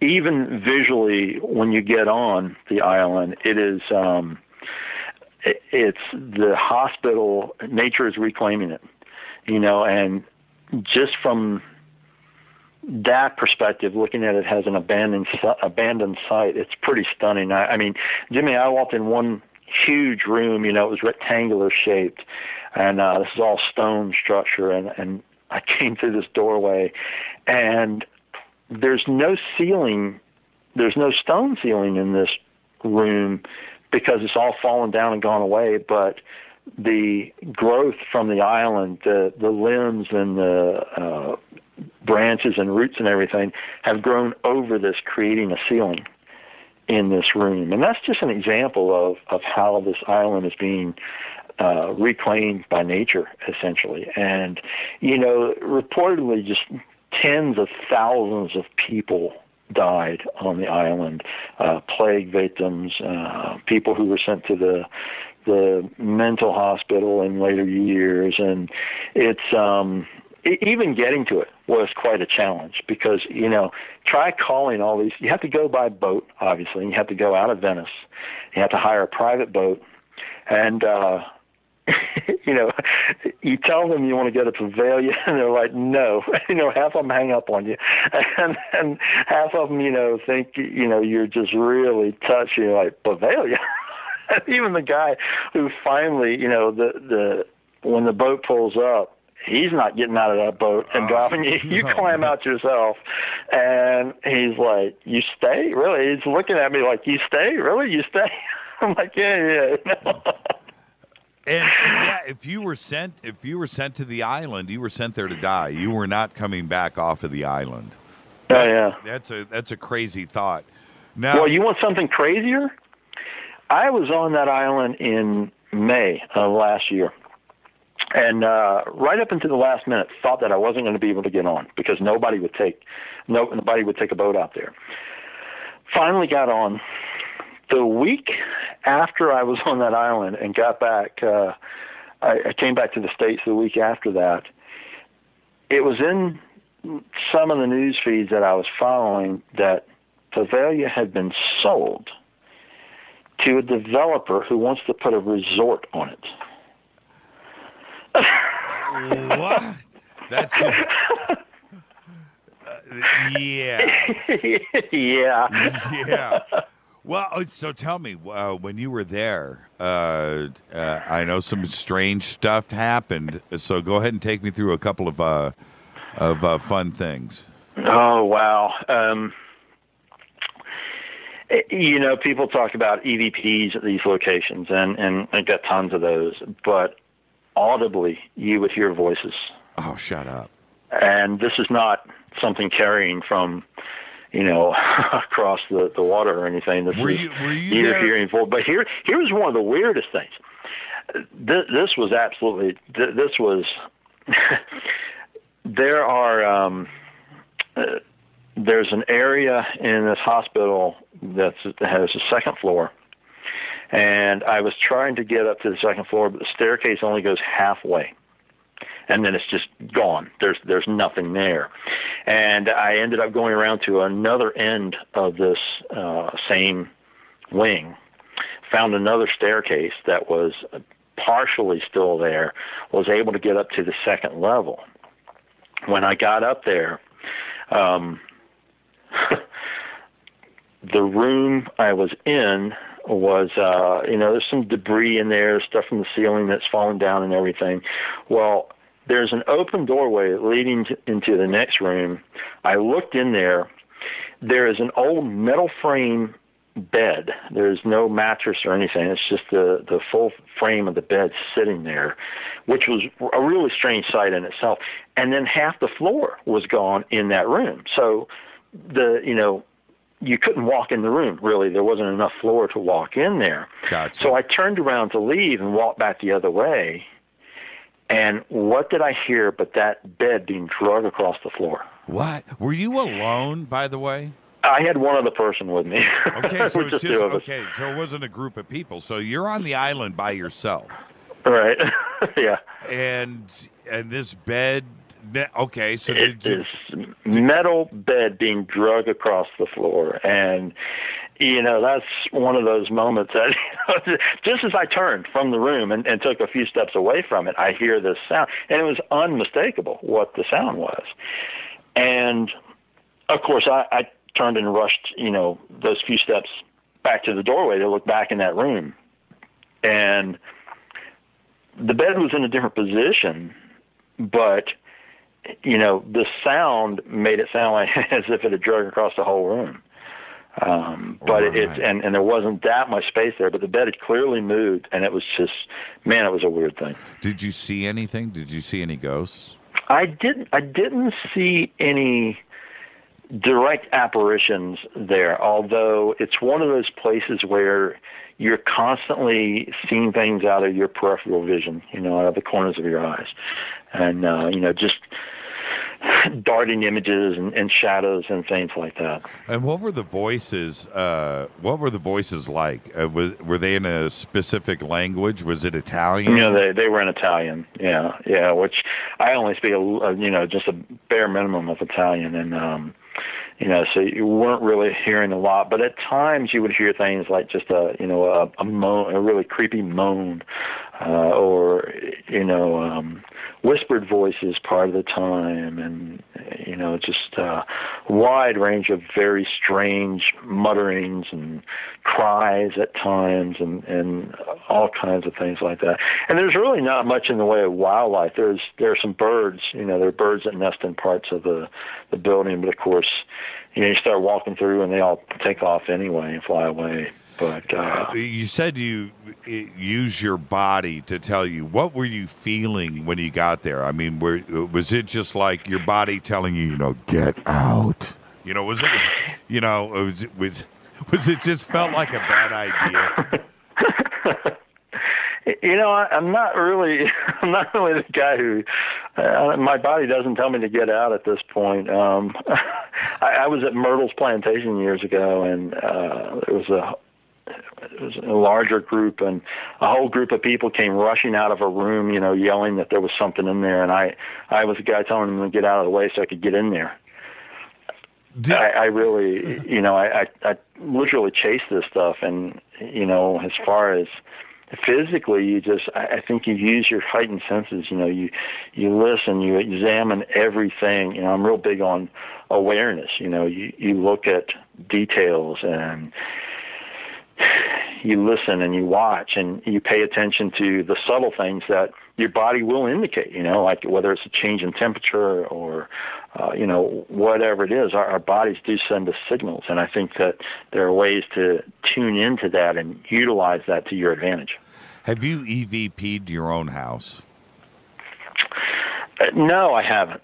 I did, you know, when I was younger, and, you know, through the years at different times I have, if there were, you know, if I felt like there were entities and so forth, I'd want to see what was going on. But no, in recent years, I have not done that. Would you give people that advice? Your friends, your neighbors, your family? Not really. You know, I would tell them, if you think there's something going on, call in someone independently to, you know, give you an objective view of what's happening there. But I've seen too many people that really kind of creep themselves out and you know, end up in unsettling situations when they start doing that in their own home. Yeah. I don't think I'd want to know. I wouldn't want to know. To be honest with you, I have a nice house. I don't need to know if it's on an Indian burial mound. You know, I'm not really making fun of this. I'm being serious. You know. Oh yeah. I understand. It's all good. I don't need to know. Let's take a quick break, David. When we come back, I'm going to force David into talking about something that he doesn't want to talk about. And I asked him today, we need to at least, and you know where I'm going, David. Yeah, I know where you're going. So we're going to do this when we come back, and the suspense is there. This is Fade to Black. I'm your host, Jimmy Church, tonight, David Weatherly. Fantastic evening. David, stay right there. We'll be back right after this. Stay with us.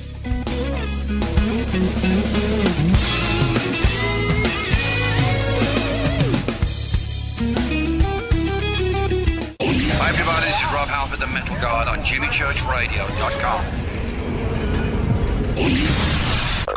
KGRA Radio. Intelligent talk. Are you a paranormal investigator, ghost hunter, or UFO skywatcher? If so, FNGinnovations.com has the product you definitely need in your investigations kit or go bag. Introducing the Morpholite Wide Beam Tactical Flashlights that put the light where you need it most. Traditional flashlights shine a focused round beam with limited line of sight in the dark. Morpholite Tactical Flashlights change all that, utilizing a revolutionary wide beam design to enable you to see safety hazards such as hanging wires and steel, pipes, and holes in the floor you just can't see with a focused round beam. In the field, where safety is paramount, a 180-degree beam increases orientation and peripheral vision in the dark. Morpholite flashlights are ideal for investigations in abandoned facilities such as houses and hospitals, factories, caves, and tunnels. Avoid those low-hanging tree branches that poke your eyes in the woods. Visit FNGinnovations.com to see a full line of tactical lights and accessories. That's FNGinnovations.com. Now you can find all your favorite talk radio shows live, all in one place at TalkStreamLive.com. Listen from anywhere, office, home, or in your car. Just go to TalkStreamLive.com and click on one of the many live talk show hosts you want to listen to. It's free and easy. No computer? Download the smartphone apps. Never miss your favorite talk show. Find them all at TalkStreamLive.com. Hey everybody, what's up? Jimmy Church of Fade to Black, and check this out. The 2015 MUFON Symposium will be held this September 24th through the 27th in beautiful downtown Irvine, California. Expanding ufology, opening new doors in academia, industry, and media. Former Defense Minister of Canada Paul Hellyer will be there in person. Former CNN news anchor Cheryl Jones, TV news journalist Jaime Maussan, and MUFON's chief photo analyst Mark D'Antonio. They're just a few of the growing list of names for the 2015 event. It's September 24th through the 27th at the beautiful Hotel Irvine. Get your tickets today at MUFONSymposium.com. That's MUFONSymposium.com. Go Beckley Tepe.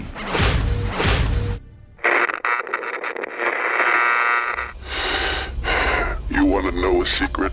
I love ponies. I really love ponies. I'm serious. I couldn't stay sane without ponies to brush. Why fade to black? Because you never got that pony. Damn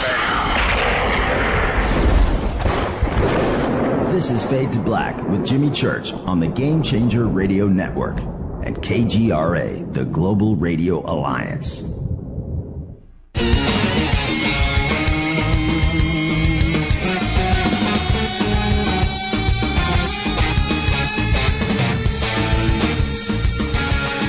All right, welcome back. This is Fade to Black. Tonight, David Weatherly is with us. Tomorrow night, Scott Wolter, America Unearthed, History Channel, and his new series, Pirate Treasure of the Knights Templar. He'll be with us tomorrow night, but tonight it's David Weatherly. Hey, David, I've got a million questions that are lined up here in Twitter that I've been ignoring. So let's do some rapid fire stuff here. You ready? I'm ready. Okay. Could the black-eyed children be biomechanical? You know, that's possible. There are a lot of people. Again, this phenomena, it has things in common with a wide range of other types of strange phenomena, whether it's, spirits or demons or men in black. And we do hear some cases where people are saying that these children almost act mechanical. Their skin is usually described as being pale, pasty. Some people say it looks artificial. So these are all things that indicate that, who knows if they're even actual living entities or if there's something else that's programmed somehow. Yeah, it's strange how these questions are being asked with this next one. What about vampires? Could they be clones? Could they be alien hybrids? Could they be energy vampires? All of that I explore in the book. The whole vampire thing, of course, you say vampires and people think, oh, now you're being really silly. That's all fiction that's out there. But no, we have to examine the folklore of vampires and, look at the sources to say, okay, what were they trying to interpret and describing as vampires, and what are the similarities? And of course, one of the primary things we get is this whole concept that they have to be invited inside, because there are no cases where they force themselves into somebody's home or car. They ask for that invitation. So, why is that? And classic demonology says that a demonic entity can't come in unless you invite it. And that relates back to what we were talking about with Ouija boards. An invitation is thrown out there and these things come in. Right. This is from J Star. Has David ever heard of anyone else besides the lady in the SUV that was one black-eyed children? Is it always more than one, or are there more than one child together? Are they in groups usually? No, most commonly you hear either one or two. Rare occasions you'll hear three, but usually it's either a singular child or a pair. Yeah, black-eyed children gang. that would, let's see. Did they check her son for radiation poisoning? Do you know if they checked him for that? I don't know if they checked him for radiation or not. I can't answer that. I know they did a pretty wide range of tests on him, trying to determine, because they did think at some point that it was some kind of a toxin or a poison. They were accusing, of course, the parents of all kinds of things, of letting a child have access to something chemical or poisonous or whatever, but they never found anything in those terms. Has there ever been any black-eyed children spotted in Australia? There are a couple of cases in Australia, yeah. Pretty much, it's not a United States thing, is it? No, it's worldwide. You find these cases all over the place. And this is from Bob. He says, my great niece came up to my niece and told her that an older couple wanted her to come with them, but no one was there. Is that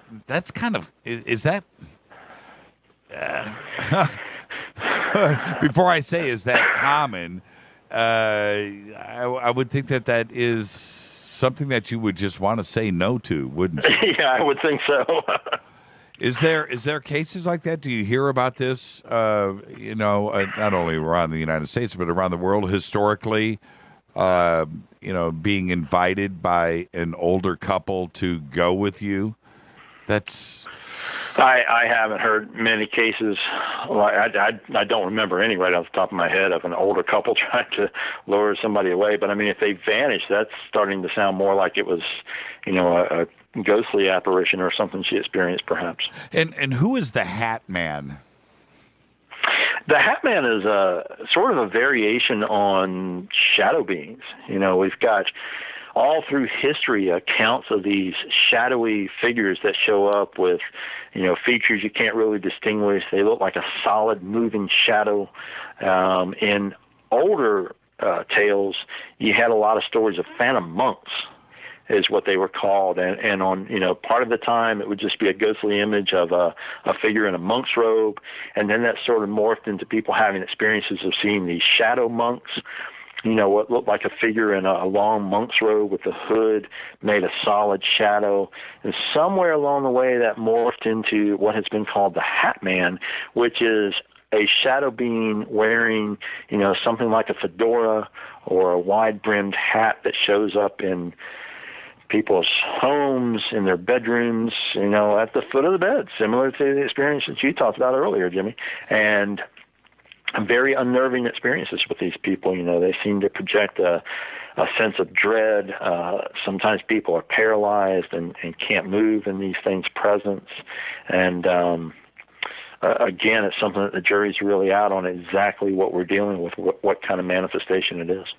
Would David do the Psychomantium? I have done a version of the Psychomantium before, yes. Oh, shut up. Yeah. And what happened? It's pretty fascinating. I won't go into it, quite honestly, because it was more of a personal experience, but I think it's a pretty amazing experience. The last guy that said that to me on this show, I drilled him for 2.5 hours. We don't have much time left, Jimmy. You know what's funny? Robert Schock, the first time he was on the show, this is a while ago. So he tells me that he spent the night by himself in the King's Chamber of the Great Pyramid. Oh, right. Nice. And I'm like, so, okay, David, what happened? Can't tell you. What do you mean you can't tell? You can't say that. And then, eventually, about a year later, he was on the show again, and I got him to open up a little bit. But when you say, I understand if you don't want to go there or can't go there, but when you say it was personal, what are you referring to? Was it a personal thing family-wise, or was it something about your very soul, It wasn't something about my soul, no. But it was, I'll say it this way, it was very insightful, and it was, I think it revealed some things for me personally that were very, powerful in regards to what was going on in my life at the time. So that only it was beneficial in that way. And then, it quite honestly, it wouldn't really mean anything if I detailed the whole experience to people. It just really wouldn't mean anything to people because it's all just, you'd have to, really sort of be me to understand what it was, because it was that personal is what I mean by it. Did it frighten you? Oh, no. No, Okay. I didn't find it frightening at all. Okay. But it's something that I think alters your consciousness, and I've been doing things like that, for a very, very long time. Having studied with different shamanic cultures, you do things like, drumming and sweat lodges and trance dancing and things like that, and they alter your consciousness and allow you to open up to other sources of information. So I think that the psychomanium does the same type of thing. Dennis wants to know if UFOs are spotted in the vicinity of black-eyed children. On occasion, that has happened. I really tried to tie this thing to other types of phenomena. So, commonly when I would sit down and interview people and talk to them, I would ask a wide range of things and then look at statistics for exactly where their encounter occurred to see, okay, were there UFO sightings that night or the night before or the week before? And yeah, you really just don't, there's nothing else that, registers on any kind of a significant level to say, yeah, there's something here with these two phenomena being tied together. Do you think, this will be the last black-eyed children question of the night, but do you think they are real? Or is it something that we are just, it's so deep-rooted in our consciousness now that we cause them to be real? Wow. We can kind of get into, exactly what is reality at that point. Sure. You want the red pill or the blue pill, Jimmy? Sure. I think that for the people who experience them, they absolutely are physically real. And as I stated earlier, my opinion at this point is that they are some type of interdimensional entity that is intruding into our world. A couple of years ago at Contact in the Desert, I had been approached over the weekend with a few different stories from different people, from friends and from strangers, that were talking about this 8-foot-tall black figure that had been seen there. Some people had said that you could see through it. Some people said that it was a bit more solid. They both, everybody had described essentially the same thing: long coat, hat, black head to toe, no face. A couple of sightings were on the side of a road. They had driven past this figure. A couple of people had seen the figure from Contact in the Desert walking by the road. The freeway, 29 Palms Freeway. And then a couple of other sightings were inside the campground area walking around after dark at Contact in the Desert. What do you think that they were seeing in that? Was it something that everybody was conjuring up? Or have you heard of a figure like this, literally 8 feet tall, long black coat and a fedora? It's funny, Jimmy, because I've been going to conferences and things like that for years and years, and it's fairly frequent at these types of events that weird things will happen to a group of the people involved. And there's really two answers for it. I mean, again, the collective consciousness, either manifesting something or making contact with something.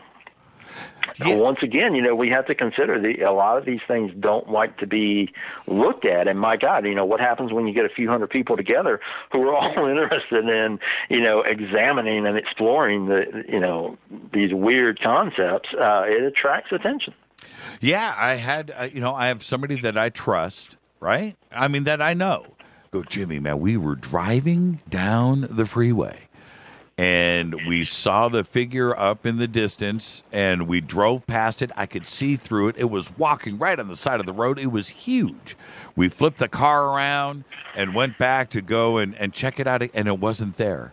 And we saw it.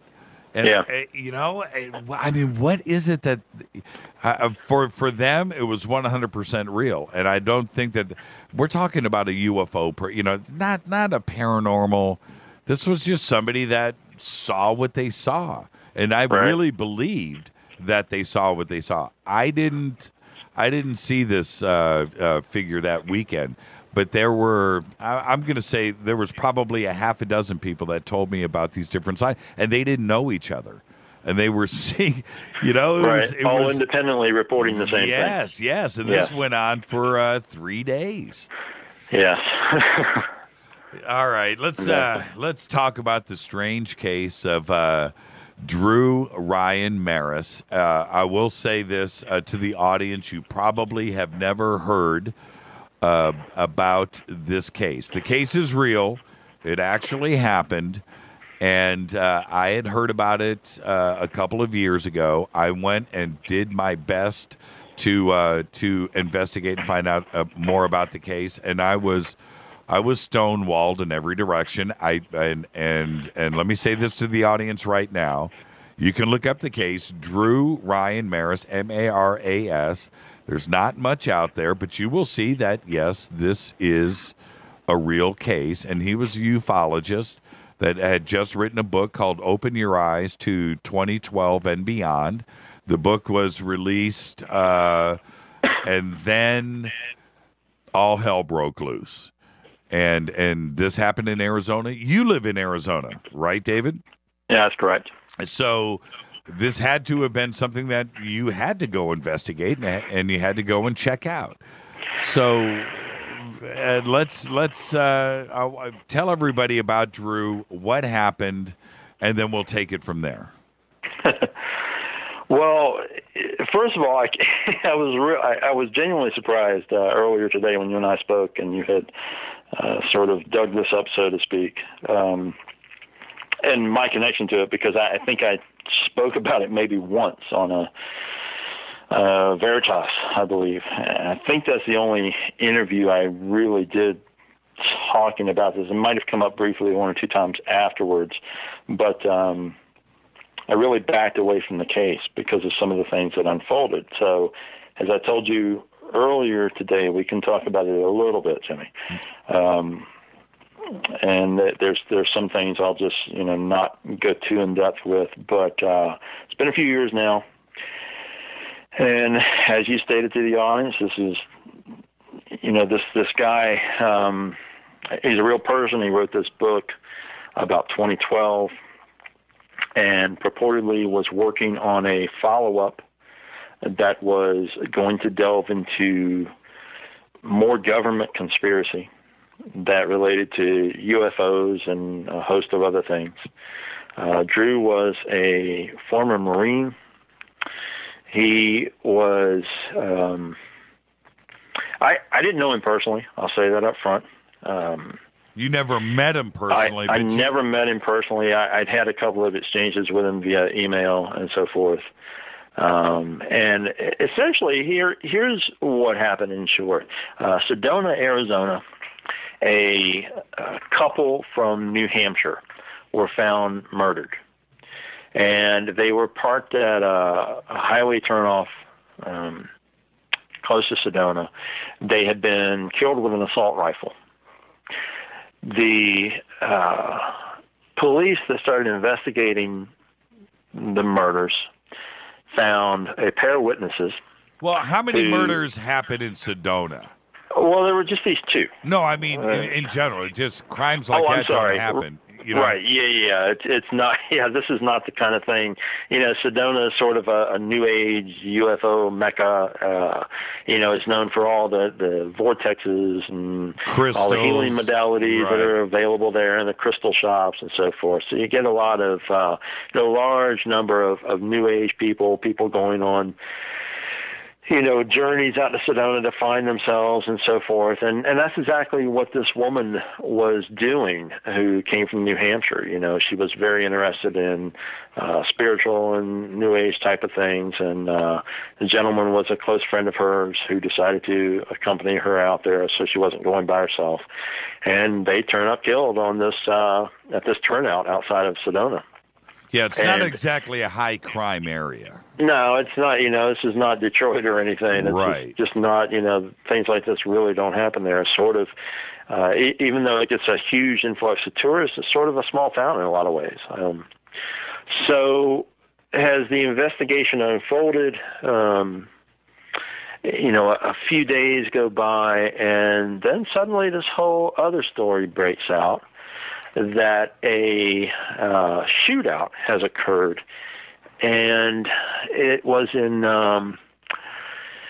oh gosh, this has been several years now. So let me remember I believe it was in Anthem, Arizona, which was it's probably like I want to say 80 miles or so away. And this shootout that occurred, what happened was that the sheriff's department was called because a burglar alarm went off at a medical center or complex. The deputies show up, and they find a minivan parked in the parking lot, and they approach this minivan. There's someone sleeping in the passenger seat. A veteran deputy, taps on the window, and when he does so, the sleeping passenger supposedly raises an assault rifle and opens fire, killing the deputy. Other officers started pouring shots into the van and killed the person who was in the minivan, which turned out to be Drew Ryan Maris. Now, initially, all these stories, came out left and right. Ufologist serial killer, conspiracy theorist, serial killer. So suddenly having two dead bodies in Sedona and a dead deputy qualifies this guy as a serial killer, and they connect the murders together. Now, the bizarre thing was that the initial reports on the murdered couple said that deputies had interviewed witnesses who were in the same location and had encountered a pretty shady figure in a pickup truck who had a rifle on a gun rack and was, essentially unnerved this young woman and her boyfriend who were at the site and caused them to run away from him. And this occurred, right around the murders that happened at the same turnout. So then all of a sudden we have, Drew in a minivan, supposedly the perpetrator of the entire thing. And the physical descriptions between the suspect they were looking for and Drew didn't match. Just too many things were really bothersome, Jimmy, about the whole case. As you and I were discussing earlier, the claim was that Drew, who was something like 6'3" or 6'4", asleep in a passenger seat, was able to raise an assault rifle and open fire on a veteran deputy. It's just sort of mind-boggling. How do you put some of these things together that really, there's so many questions about this case. There really are. And, to jump ahead a little bit, this happened in January of 2012. 2012, of course, was the topic of Drew's book. The topic of the country. Right. Right. So a month later, February 2012, I was at the UFO Congress in Phoenix and started asking questions because, here are a ton of people from Sedona, plenty of people from Arizona. This has got to be a big topic, right? I mean, topic. Sure. Another ufologist, a ufologist has been accused of being a serial killer, and he's been killed in a shootout.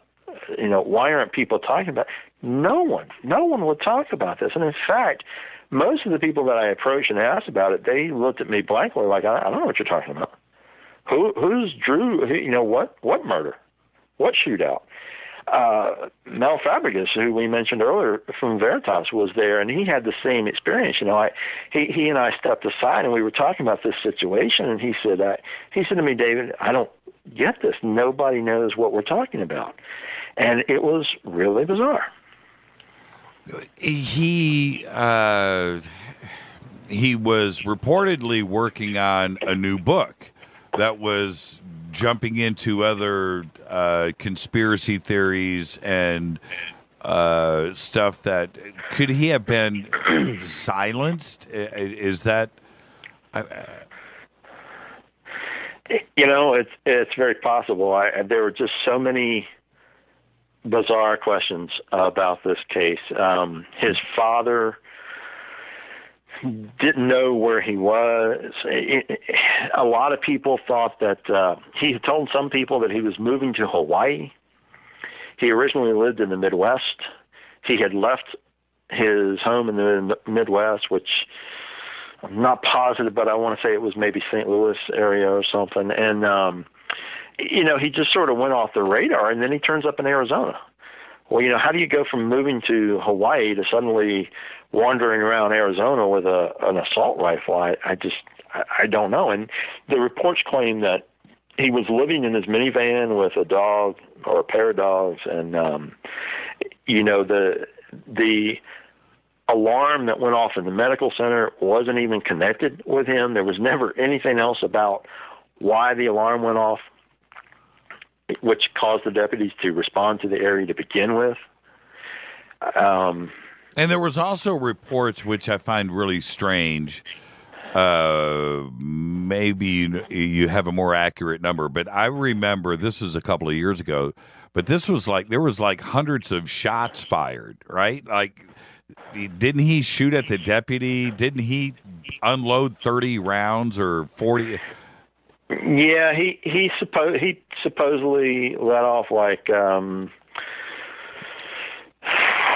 some reason 29 sticks in my head. It's like 29 rounds out of it. He had I think it was a modified AR-15 or a variant of an AR-15 assault rifle. He had supposedly military grade ammunition, and other deputies poured, I don't know, somewhere between 40 and 50 shots off at him before killing, in the process of killing him. Yeah, and you would question why a veteran of 20 years wouldn't see an assault rifle in the front of the van when he looks into it, that he would know. I mean, I'm not, mistakes are made. I don't want to, think that he just didn't make a horrible mistake. But you would see an assault rifle in the van, I would think. And why would you knock on the window with a guy that's got a gun? Exactly. There's just so many open questions about this. And, there are unsettling things. And let me be upfront here. I have no idea whether Drew committed these other crimes or not. I really don't. I've tried the entire time to be very neutral about this. Maybe he did snap, maybe something happened, or maybe he is in some way a victim.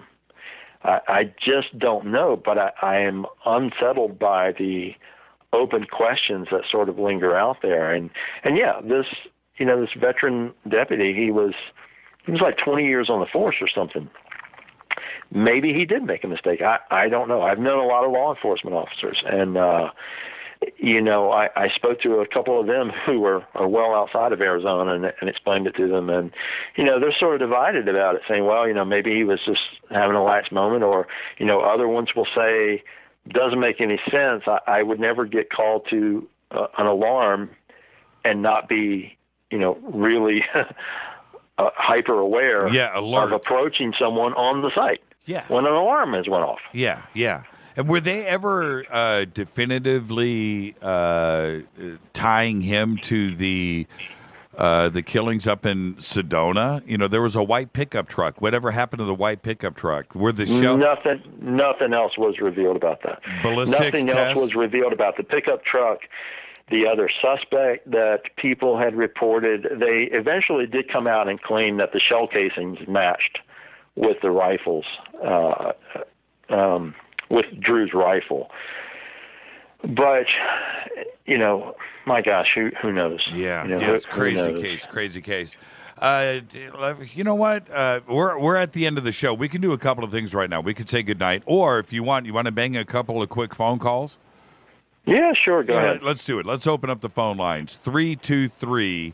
323-825-5045. And I'll take one last commercial break that I have to do, and we'll line up some phone calls when we come back. More with David Weatherly. Your phone calls next. 323-825-5045. This is Fade to Black. I'm your host, Jimmy Church, and I'll be back right after this. Stay right there, David.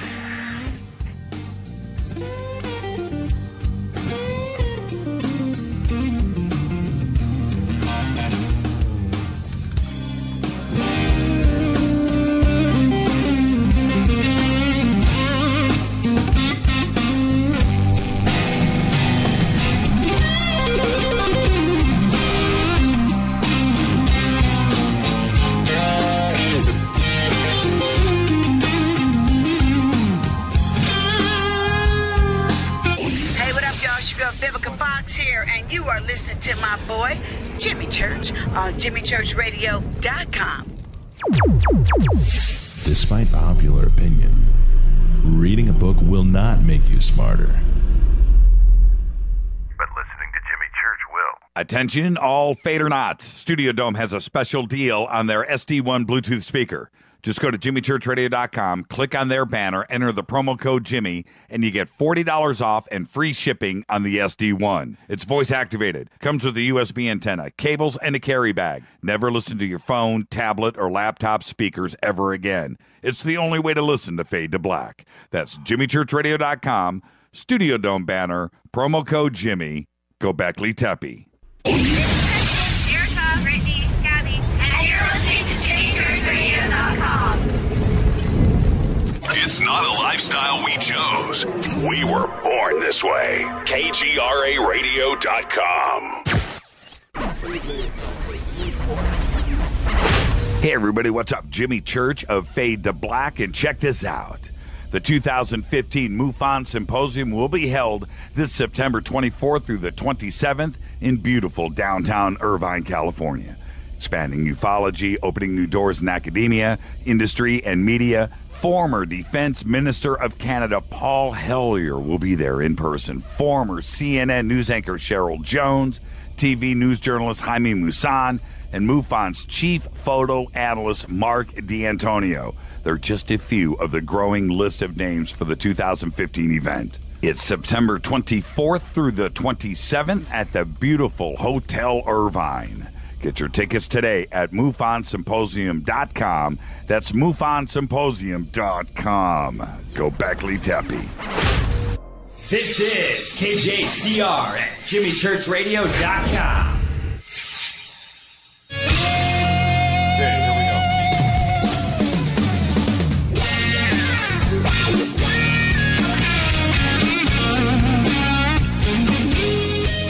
All right, welcome back. Fade to Black. 323-825-5045. 323-825-5045. You can also Skype in Fade to Black and the number 14. Hey, David, you were talking about your next book is going to be on the Jinn. How far That's along correct. are you?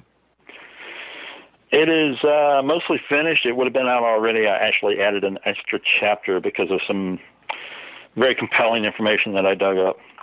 When it comes to the Jinn, and I'm waiting for phone calls to come in, 323-825-5045. We're on a 30-second delay, so it takes a minute.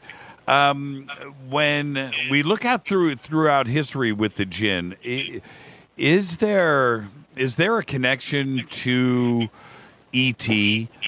And the reason why I say that in such a direct way is because, throughout history, it's always been, from the heavens, from out there, from the stars, another dimension. Do you think that there's a connection with the Jinn to that, or do you think it's something else? I think the Jinn are interdimensional because when you look at the whole lore that surrounds them and, how the whole scenario played out according to Islam, then it's, again, these other beings that purportedly lived here among humans and were banished. And actually, Jinn lore predates Islam, which makes it all the more fascinating, I think. But, even the Islamic version says that these entities were, banished because they refused to obey the will of Allah and so forth. So it's a very relevant topic, I think, right now for a wide variety of reasons. One, the fact that the whole world is really sort of dealing with a lot of aspects of Islam right now. Yeah, I see when it comes to, I don't want to say this in the wrong way because I don't like, going religious, but when we talk about bad things, whether it's, the devil, spirits, ghost, the Jinn, I think it's so similar, and it doesn't matter what continent you are. It doesn't necessarily even have to be Islam. You know what I mean? The Jinn or something like that has always been there, and where there's smoke, there's fire. And you know what else, Jimmy? I want to throw this in because it relates back to a lot of our conversation tonight. It's very important to understand that if you're Muslim and if you practice Islam, one of the tenets is that you must believe everything that is in the Quran. Right.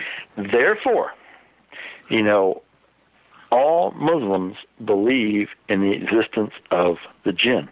Now, it's the fastest growing religion in the world. How much is that, in terms of collective consciousness? Now, granted, I'll give you that there are variations on how they believe, but hands down, they all believe in the jinn because it's written in the Quran. Hello, caller. You're live on Fade to Black. Say hi to David Weatherly. Who's calling? This is Walt. Hey, Walt. How are you, sir? Oh, I'm still kicking. It's good to hear your voice. Say hi to David. Thanks, Jimmy. Hey, David. Hey, Walt. You really covered it well tonight, and I really don't have any questions other than to thank you very much for doing what you're doing. And I'm a little surprised that you're still alive with all the near-death experience chances you took going over into these spooky areas. and I wonder, where did you get your courage to enter such dangerous areas? Wow. Well, first of all, thanks for listening, Walt. I really appreciate it. I don't know if I can even answer that. It's probably just sheer determination and just being so compelled to pursue this stuff. I think that... I really hold to Joseph Campbell's, tenet, follow your bliss. And my bliss just so happened to be pursuing the strange things in the world, and that the passion for doing that really drives me. Yeah, the curiosity factor. Okay, I get it. Oh, absolutely. I understand. It's kind of like my need for speed. Yeah, right. Hey, thank you. Anything else, Walt, real quick? No, that's all, Jimmy, and thank you. Yeah, you got it. Thank you so much.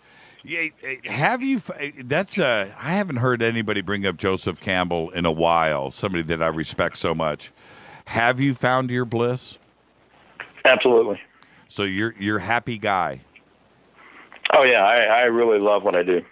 And the one thing that Walt brought up was courage, but I have to ask you: do you ever get scared? Gosh, I don't. I don't want to sound arrogant and say no. I don't get scared. I think I get cautious at times, but I don't really hesitate. I continue to plunge into this stuff. I have to thank you for coming on the show. And where are you speaking? You've got stuff coming up. Where are you speaking next? I don't have any events through the end of the year so far. I've been overseas a lot this year, and really just wrapping up a few projects, over the next couple of months, rolling into the holidays. So okay, and when does the book come out? Hopefully, end of the year, early next year. It's called Out of the Bottle: Revealing the Jinn. Thank you so much, David. I waited for this for such a long time. It was all of that. I had a great time, and when the book comes out, we'll get you back on the show. Absolutely, man. Thanks for having me on. Thank you, David. David Weatherly, everybody. Wow, what a show. I got to take a deep breath, and let's do this. I'm going to go back. I'll bounce back to this. I'm going to take a deep breath. I need to go visit the little boy's room. This is Fade to Black. Thank you, David Weatherly. I'm your host, Jimmy Church. Take a quick break. Come back, take more of your calls, and I'll finish up everything that I didn't finish in the beginning of the show. This is Fade to Black. I'm your host, Jimmy Church. Back right after this. Stay with us.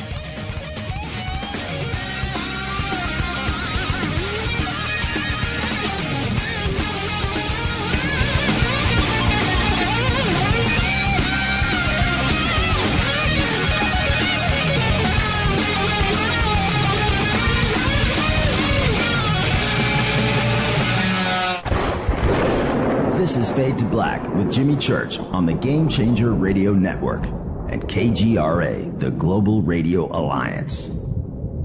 The station that talks the net. KGRA. KGRA Radio.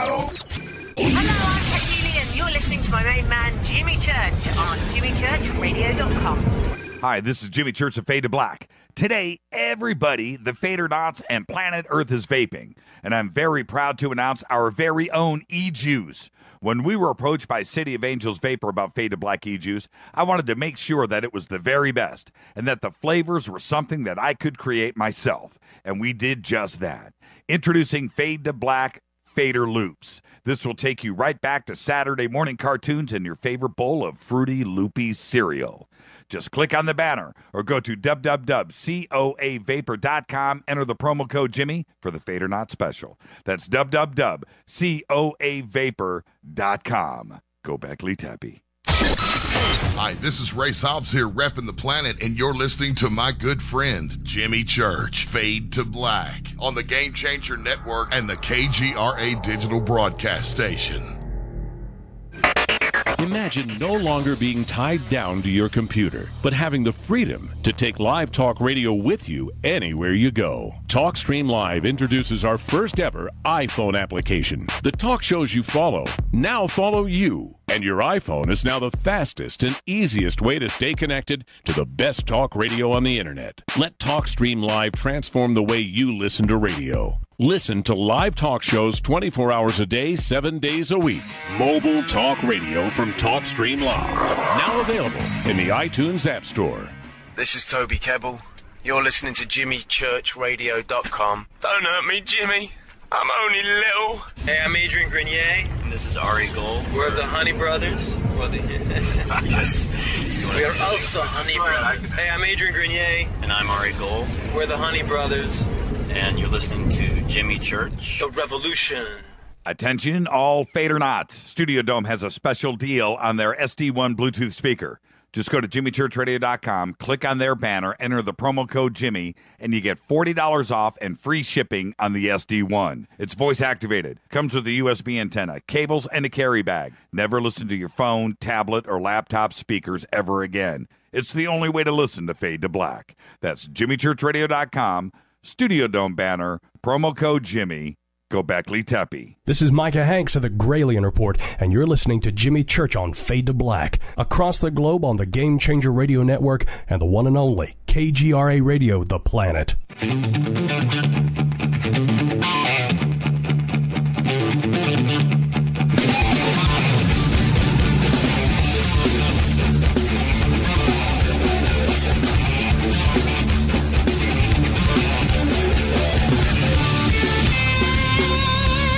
Ah, yes. Fade to Black. Thank you, David Weatherly. Absolutely amazing show. I'm watching Twitter right now. Everybody is saying thank you. Incredible show. Wow. That was pretty cool at the end there when he dropped Joseph Campbell. Right on, man. All right. You know what? I'll open up the phone lines, 323-825-5045. 323-825-5045. I'll take a couple of calls here in the end. What did you think about David's? Man, I got to tell you, it's creepy.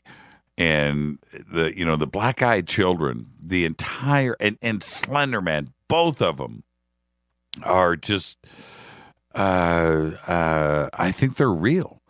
And I think I think he's right. I think he's right when he says that, these are, it's brain power, it's manifestations that we are conjuring up, and they are as real as anything else. And if you look at it like that, and I do, when you focus all of that brain power, you will make something move. You will make something happen. You can create. I don't think there's any doubt in it. Let's go to the phones. Hi, you're live and Fade to Black. Who's calling? It's Dino. Oh, Hello. Hey, Dino. What's cracking in, my brother? Well, this was kind of fragile. My fragile mind couldn't deal with it. It's a spooky subject. I had 2 deer outside as I took the garbage out last night that froze and looked at me from the shadows, and they looked like 2 standing grays. So I got a little spooked last night. Yeah, man. I could see that. But, yeah, it's just very strange. But I was wondering just, I know you're not a Grateful Dead guy, but Bobby Weir of the Grateful Dead has a song about two gins, and the two gins in West Marin. And the moral of the song, after he talks about how these gins tried to trick him and all, is that the dream is a lie, but it's the dreaming that's real. So take that for what it's worth. Well, what do you think about the entire idea when it comes to Slender Man? That it could just be that you got to be careful for what you wish for.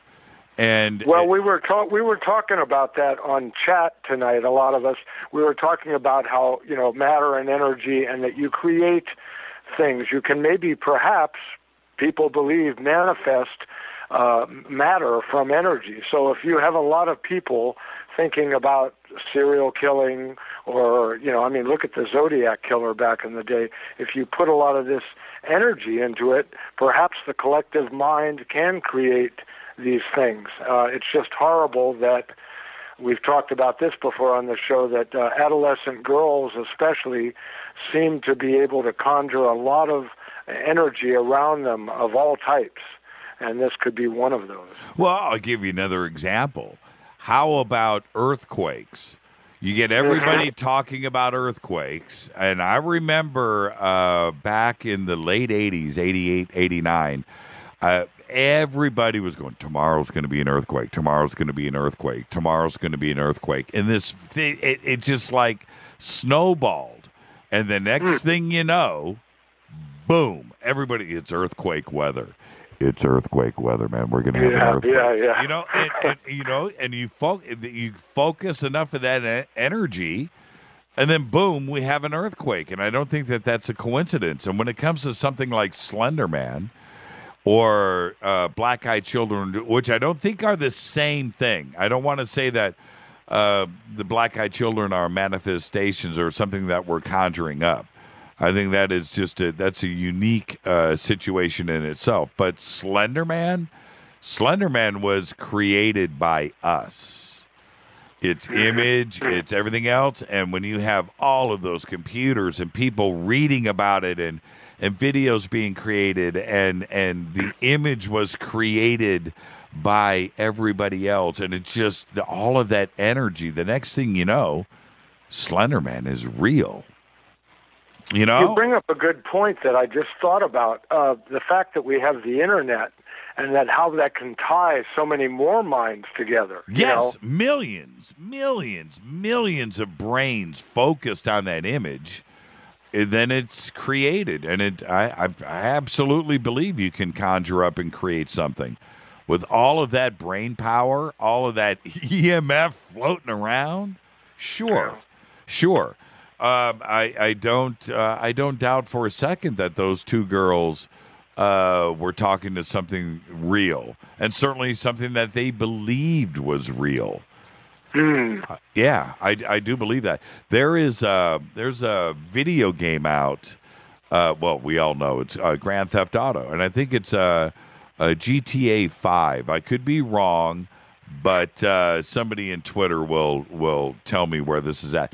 You can go, it's an open-ended game, right? You can drive anywhere and go anywhere. And you can go to this one spot in the game and park your car and go out and walk up to this cabin, this house in the middle of the woods. And you walk into the cabin, and then Slender Man looks in the window. Oh. Well, hold on. And then after that, Dino, you can't shake Slender Man.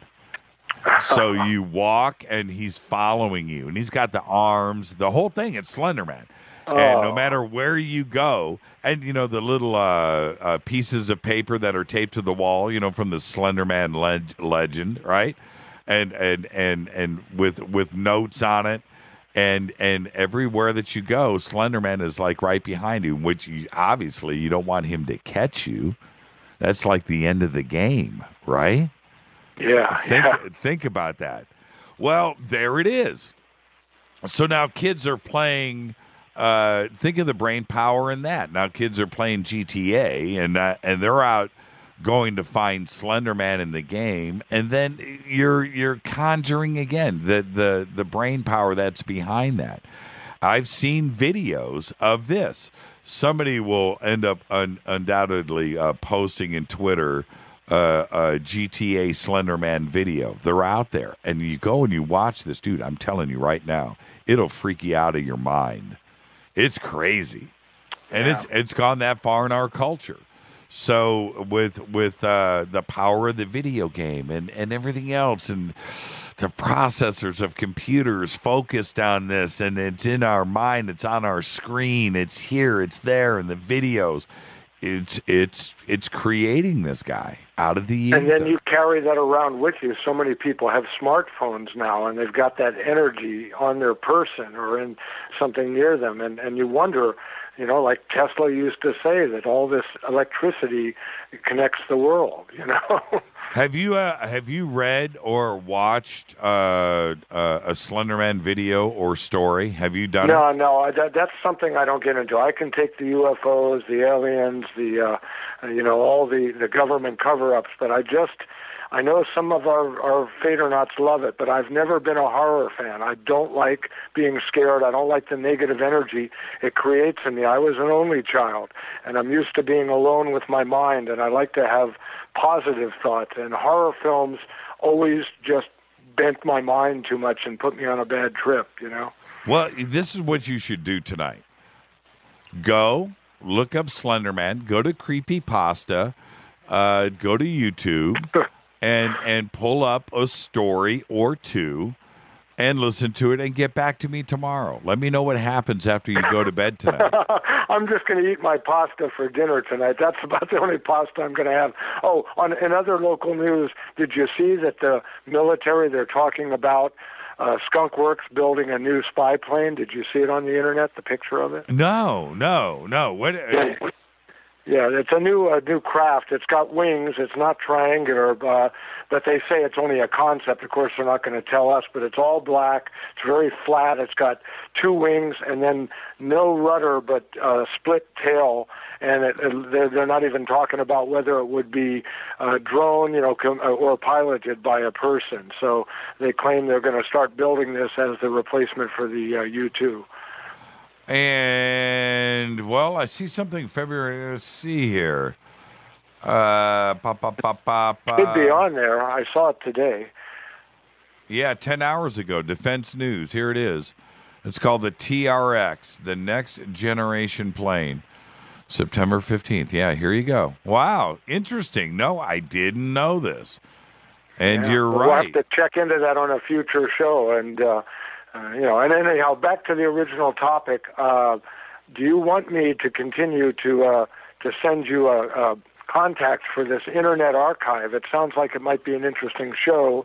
They said they would have a woman talk to us about what they're doing at this Internet Archive, Well, yeah, talk to me about that off the air. Never do that stuff on the air, man. Then okay, well, I just wonder if it would be a topic. Well, no, you tip off our competitors out there, and they go, "Oh man, see, Sorry about that." Yeah, think about that, Dino. Come on.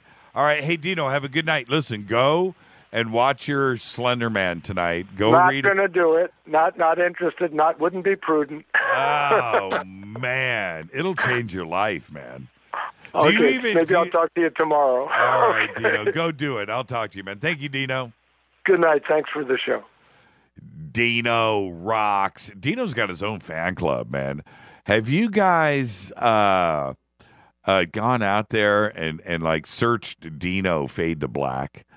Go do that. Dino has got fan sites, man. Dino's got forum threads. Dino rocks. Dino's done all that. Okay, where was I? Man, these pictures of the TRX are pretty interesting. I did not see this article today. I did not see the release. Really quick before I let you go, this is all breaking news. I can't let any of this go tonight on the show without saying the U.S. Department of Justice has seized control of ShareBeast. It happened yesterday. The popular file sharing site. ShareBeast.com was the largest illegal file-sharing site for music operating within the United States, according to the RIAA. You go to sharebeast.com. Oh, I haven't done it today. Let's see. It still probably is up. Let's see here. Sharebeast.com. And there it is. FBI anti-piracy warning. This domain has been seized by the FBI, Federal Bureau of Investigation, pursuant to a seizure warrant issued by the United States District Court under the authority of Title 18, the United States Code, Section 9812323. Willful copyright infringement is a federal crime. Blah, blah, blah. Sharebeast.com has been seized. There you go. Let's see. In late August, by the way, and I got to get this in. In late August, American Airlines accidentally flew the wrong plane from LAX to Hawaii. A mix-up that violated Federal Aviation Administration regulations. The mistake was reported by aviation blogger Brian Soomers, and it occurred on August 31st, just days after the airline began flying Airbus A321 planes from LA to Hawaii, and other planes in American Airlines fleet have long flown this route. A version of the A321 plane that was not certified to make the long flights over water made the flight. Halfway through the route, they were notified, and it was caught. But the decision was made to continue on to Hawaii. The airline canceled the return flight, and the empty plane was flown back to Los Angeles. How's that, man? You like to find out that halfway through a flight that the plane you're flying on wasn't certified to fly over water. This is Fade to Black. I got to thank David Weatherly. Amazing show tonight. Thank you so much. Good stuff. Oh, his website is Two Crows Paranormal. Just go to Fade to Black, click on his name, and it'll take you straight there. Fade to Black's executive producer is Rita Kamarian. Shows produced by Hilton J. Paul, Mark D. Kovar, LJ3, Renee, Mark Dunbar, and Jonas.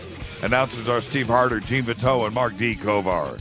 Faded by Dale. Webmaster is Drew the Geek. Music, Doug Aldrich. Intro, Spaceboy, spaceboymusic.com. Fade to Black is produced by KJCR for